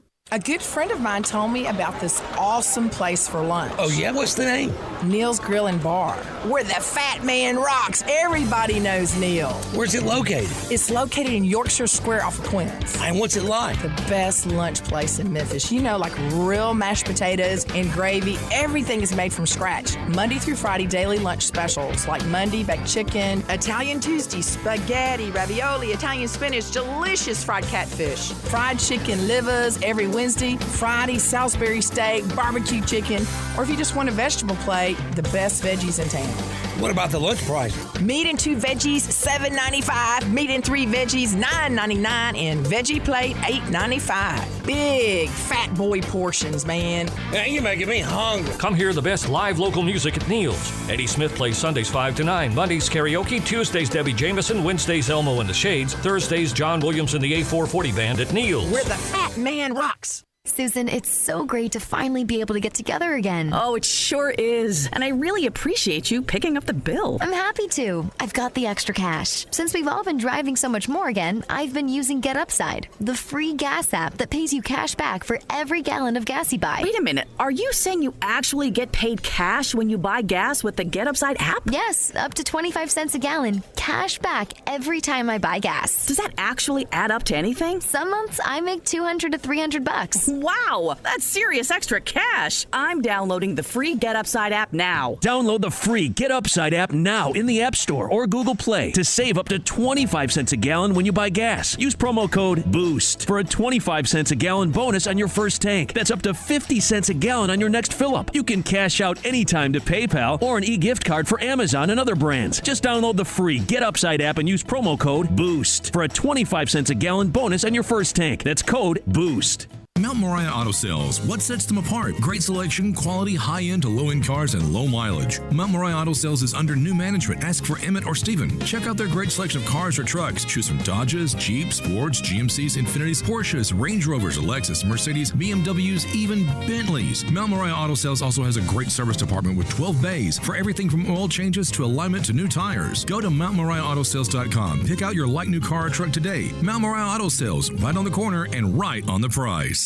Say there was a place, the perfect place for everything you need for tailgates and patios. Grills and chairs, charcoal and coolers. Everything to make a great game or a great day. That perfect place wouldn't be a warehouse. It's East Memphis Ace Hardware. Locally owned and operated at Quince and White Station, East Memphis Ace Hardware is where you'll find Benjamin Moore paints, local plants from local growers, and Black & Decker tools. Around the block, what you need in stock with people who know their tailgates. Welcome to East Memphis Ace Hardware, the home convenience store.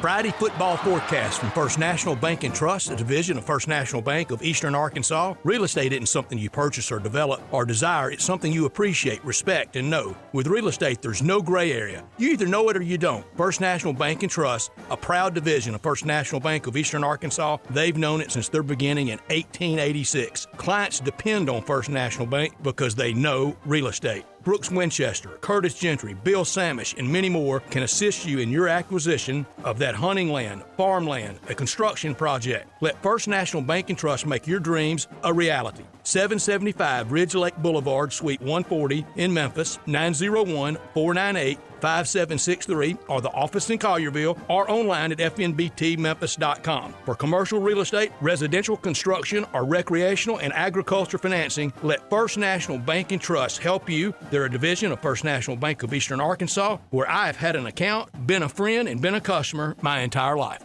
It is officially time for the First National Bank and Trust Friday football forecast. Real quick, in the Music City Bowl, it's coming down to the wire here at the end.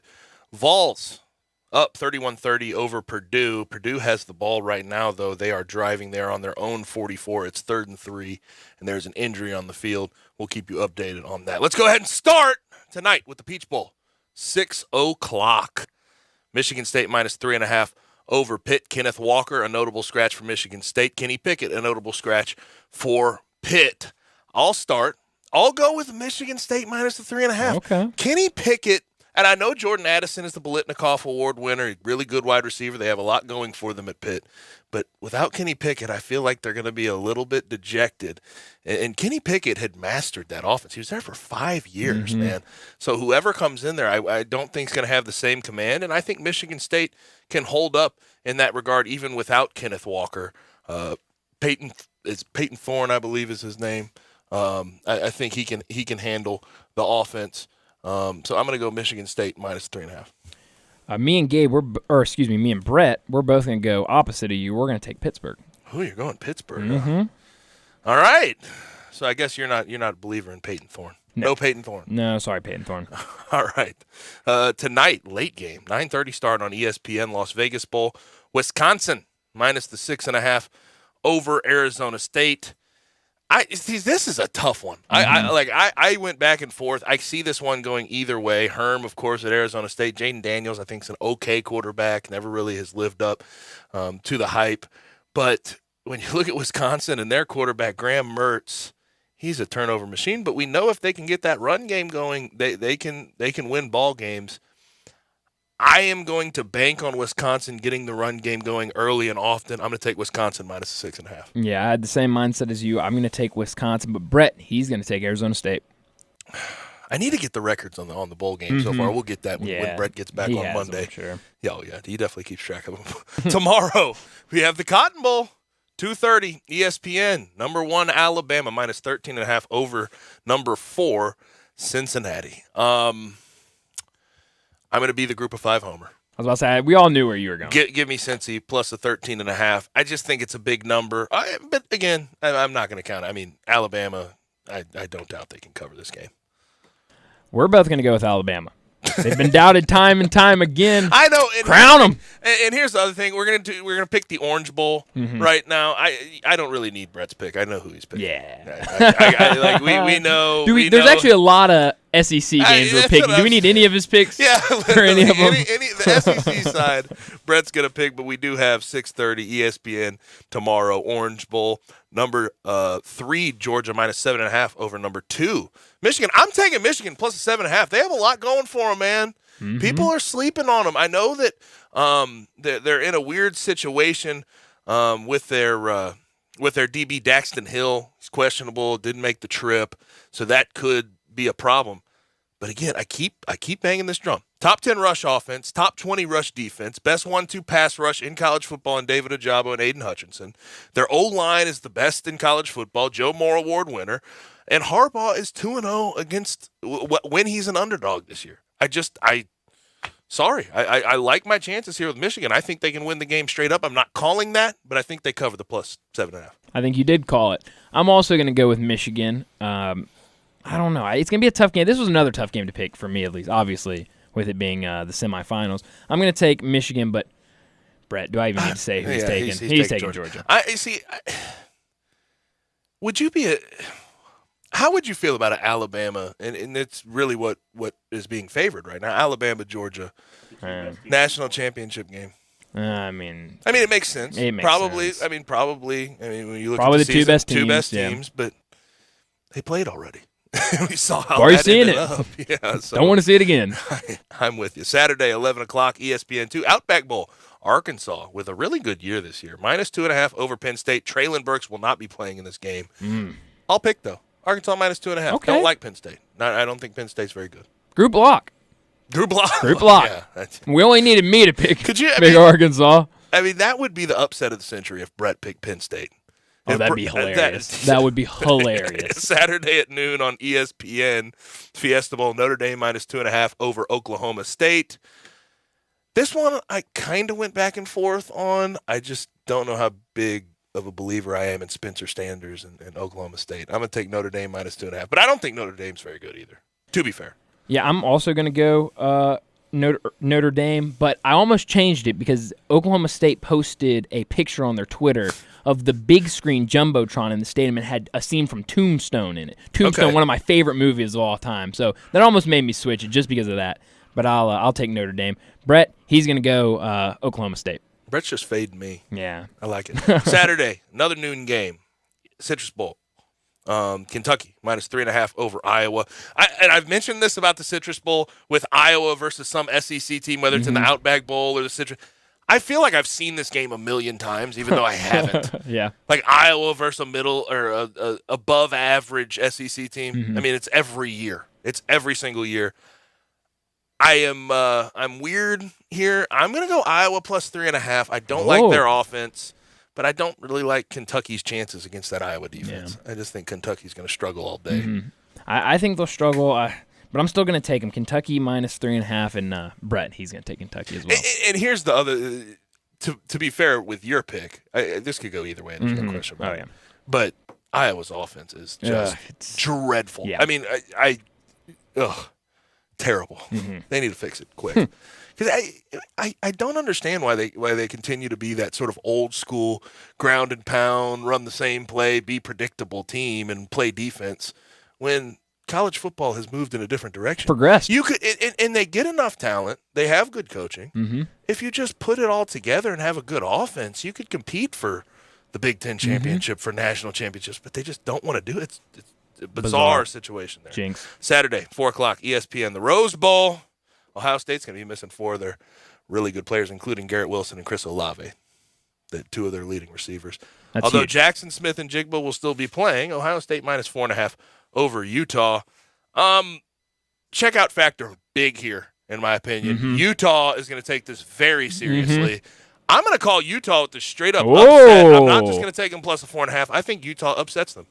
We've got a group lock again. And you look back, and I know that early in the season there's a different Ohio State team, different Oregon team. Yeah, but Oregon went into the shoe and handled Ohio State, and we saw what Utah did to Oregon twice. Do you know how hard it is to beat a team twice in a year, especially running away the way they did? Just like that. Yeah, Utah. I like Utah in this game. 7:45 ESPN Sugar Bowl, the one that Brett will be on the pre and post game for. Ole Miss minus 1.5 over Baylor. I don't need Brett's pick. Wait, there's no way. Brett picked Baylor. Shut up. Brett picked Baylor. You're lying. He picked Baylor. April Fools. You're joking, right? Yeah, I'm joking. Okay, thank you. I'm going to take Ole Miss minus the 1.5, though. Group lock. I think that'll be a good game, though. It'll be a fun game. I'm looking forward to that one. Now into our NFL slate. Noon, Fox. Indy minus 7.5 over Vegas. I would look like an idiot if I didn't pick Indy, although 7.5 is like a pretty big number in the NFL. I'm going to take Indy because I've been banging that drum for 4 weeks now. Yeah, give me the HBO Colts. The HBO Colts? Oh, yeah. And Brett? He's going to take Indy as well. Another group lock. I'm getting worried now. Yeah. Noon, CBS, KC. The Chiefs minus 5.5, winners of 8 straight at Cincinnati, at the Bengals. I'm gonna ride the hot hand here. I think Cincinnati's a good team. I think they're a playoff team. At the top of the AFC North, hard to deny. But Kansas City offensively has put it together. Defensively has especially put it together. Steve Spagnuolo, I like him late into the season, into the playoffs. Give me KC minus 5.5. Yeah, I'm riding with KC as well. They got something to prove still, I think, to all these people who were doubting him earlier in the season. And then Brett, he's going to go with Cincinnati. Ooh. Right? He is fading you today. This is also, you know what? It's not that hard. We're going to have a talk with Brett when he comes back. Because it's not that hard to figure out who he's going to pick. Joe Burrow, SEC quarterback. He's going to go with the I didn't SEC think about side this. of things every single time. It's interesting. Right? I mean, maybe. Pretty obvious at this point. I'm going to go my lock. It's kind of interesting, too, because Bruce Marshall is completely fading me on this. But I like the Rams and the way they're playing. I'm going to go them minus 3.5 at the Ravens. I actually switched it this morning because it looks like Lamar Jackson didn't show up at practice. He had a pronounced limp yesterday at practice. Today he didn't show up. I'm curious how that's going to go. Tyler Huntley's solid, but I like the way the Rams are playing. I think they can get over the hump and certainly win by 3.5. Brett, for his lock, he's going to go Tennessee minus 3.5 over Miami. And then for me, I'm going to take the Cowboys minus 6.5 over the Arizona Cardinals. Really? Oh, yeah. Ride the hot hand. You just said it for Kansas City. Well, yeah. Ride who's hot. I guess so. Cowboys are hot. And the Cardinals are fading. Shock. I go Washington football team plus 3.5 versus the Eagles. Washington football team at home, full strength. Give me Washington football team. Great pick. And I also think you know what I'm going to call the straight up upset. Oh, I'm going to call that. I think Washington football team wins it. Okay. Me and Brett actually have the same shock this week. We're both going to take the Falcons plus 14.5 at Buffalo. Shout out Arthur Smith, man. Yeah. At Buffalo. Wait, why are we? Atlanta is fantastic on the road this year. They're fantastic. In the cold. Yes, they are. In the cold. Bills have been playing. They played really well last week against the good defense and the Pats. I hate that pick. I'm going to be honest with you guys. If you're right, it's not you're your right. shot pick. That is a lot of points. But every time I see a lot of points, I start to think Vegas knows something. Vegas thinks that line can be covered. Yeah. But it is what it is. That'll do it for our First National Bank and Trust Friday football forecast. When we come back on the other side, we're going to wrap up the Thursday edition, wrap up the last show of this year on these airwaves, Sports 56 and 98.5 FM. But we're going to, instead of Taco Bell Crunch Time, we're going to get to our top 5 local sports stories of the year. If you want to get in some late submissions, 901-360-8255 at the AutoZone listener line. Also, you can message us on Twitter, Facebook, YouTube, Twitch, and at sports56whbq.com. You're listening to Sports Time with Gabe and Stats. Brett Norsworthy here for FanDuel, and each week means even more in the college football playoffs. That's why FanDuel Sportsbook is hooking up new customers with 30-1 enhanced odds on any team to win their semifinal game. That means you can bet $5 to win $150 on any team to make it to the final. Come on, ride that SEC. Georgia and Alabama. Let's don't overthink this. Just sign up for FanDuel Sportsbook using promo code CASH and make a deposit to claim your 30-1 enhanced odds. It's simple to use, easy, Easy app, great new offers every day, safe and secure, and when you win, FanDuel will pay you your winnings in as little as 2 hours. Don't miss your chance to win $150 off a $5 bet on the college football playoffs. Already have a FanDuel Sportsbook account? FanDuel hooking up all customers with $50 when you refer a friend, plus your friend will get $50 as well. Download the FanDuel Sportsbook app and head to sportsbook.fanduel.com and sign up using promo code CASH to get 30-1 odds on any playoff team to win. Must be 21 and older and present in Tennessee. New users only. $10 first deposit required. Must wager in designated offer market. Max bonus $150. Bonus for Tennessee users fulfilled in site credit within 72 hours. Tennessee site credit expires 14 days after receipt. Restrictions apply. See full terms at sportsbook.fanduel.com. Gambling problem? Call the Tennessee Red Line at 1-800-889-9789. Hey, this is Peter Edmiston from Grind Time, 1 to 3 every weekday, wishing you and yours a Merry Christmas and a happy holiday season. Hope it's a wonderful one. Thank you so much for listening, and hope you have a blessed 2022.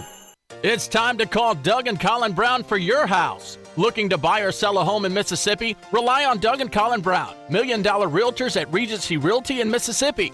This father-son combo will help you find your next dream home. With decades of experience, Doug and Colin Brown put honesty, integrity, and clients first. Call Doug and Colin Brown in Mississippi at 901-598-9168. Regency Realty, 901-350-5050.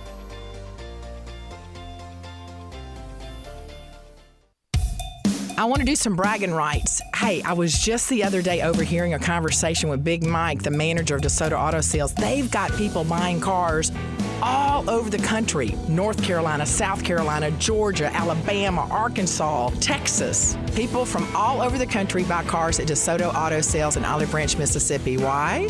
DeSoto Auto Sales has the most stringent car inspection in America. They get it right the first time. Quality and low mileage, factory warranty on most vehicles.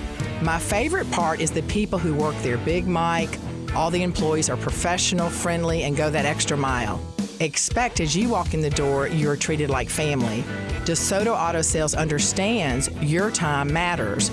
We can help you find your dream car and get all the paperwork finished in less than an hour. Come see us at DeSoto Auto Sales and be part of our family. Have a great buying experience every time. 662-890-7184. Have you wanted to speak a new language but thought it'd be too difficult or take too much time? Then try Babbel. In just 15 minutes a day, Babbel teaches you conversations that you will actually use.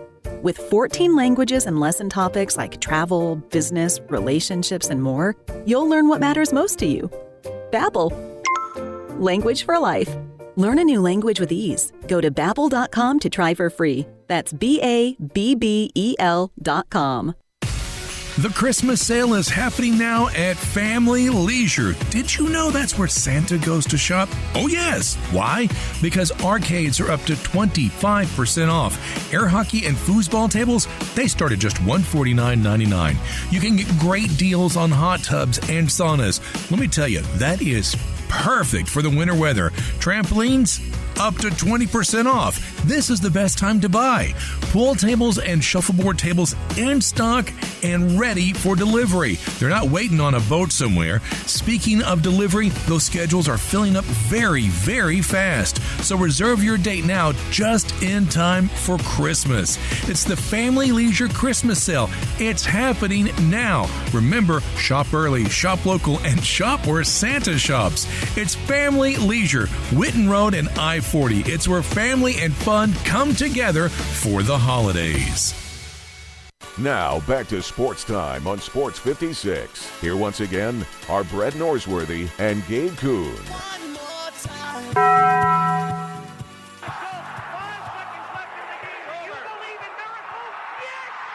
Go crazy, folks! Go crazy! This is for all the biggest crunch time. You are looking live. In your life have you seen anything like that? Goodbye!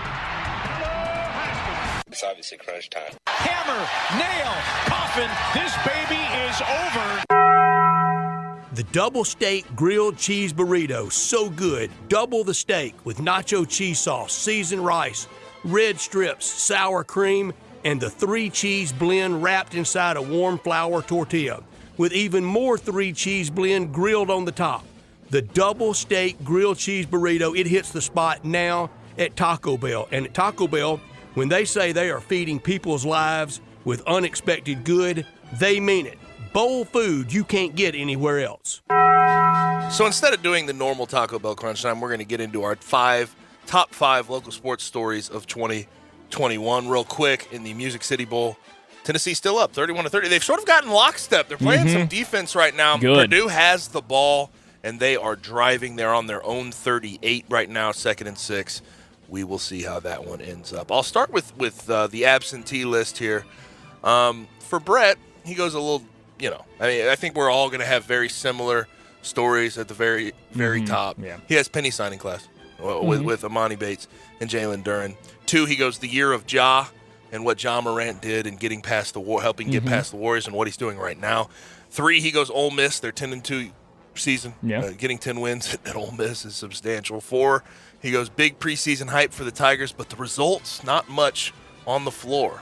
Oh, I don't know if I'd put that in a top list. Well, it's maybe it's a one not of the, top list. Let's be honest, though. It has certainly owned a lot of the conversation we're having. And 5, he goes Carlos Ortiz winning the FedEx St. Jude Invitational in front of our largest crowds since crowds return. And I think crowds returning in itself is a story. It's a good list. Sports Person of the Year for him. We're also going to pick Sports Person of the Year. He goes Matt Corral.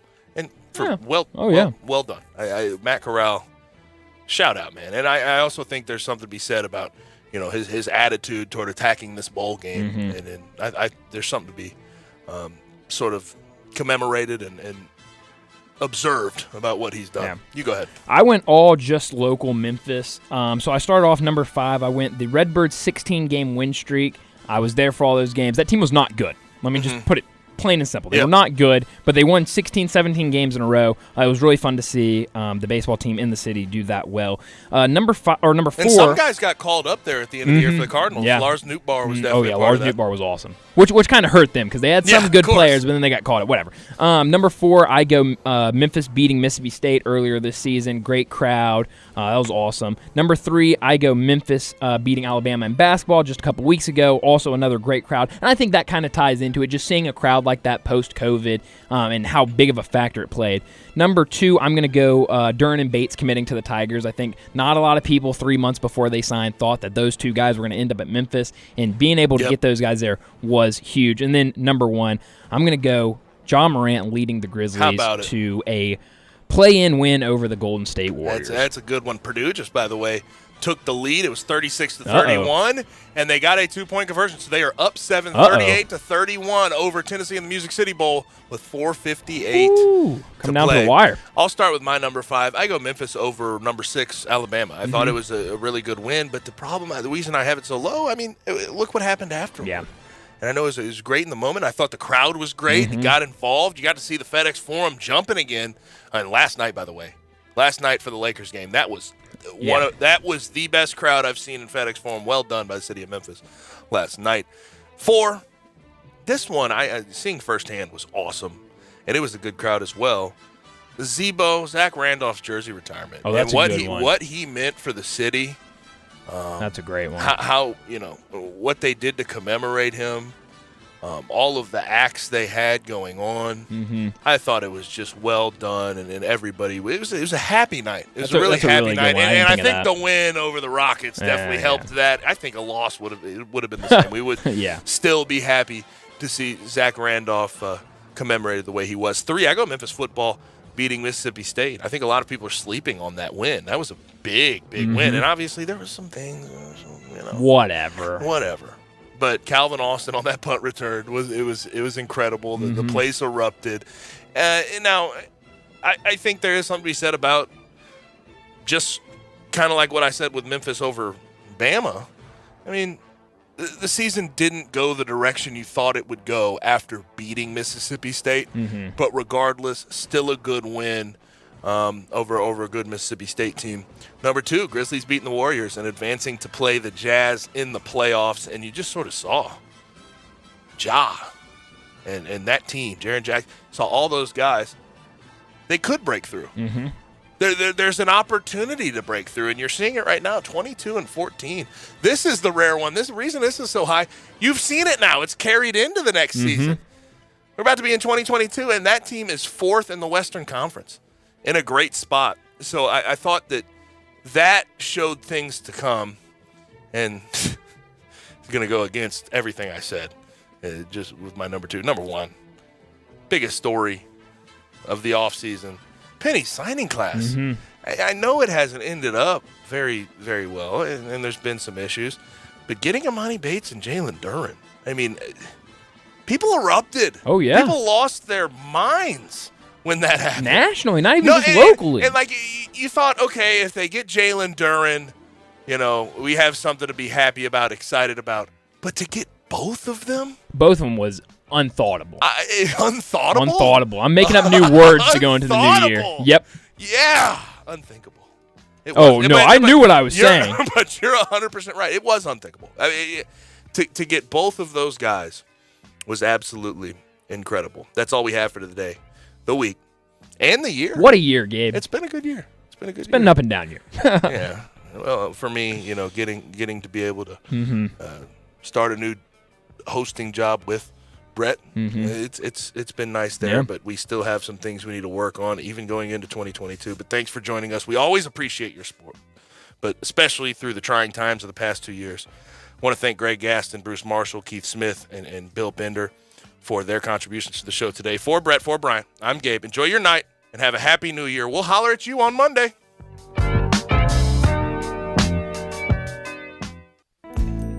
Barks now offers you just about everything you need for your furry family member.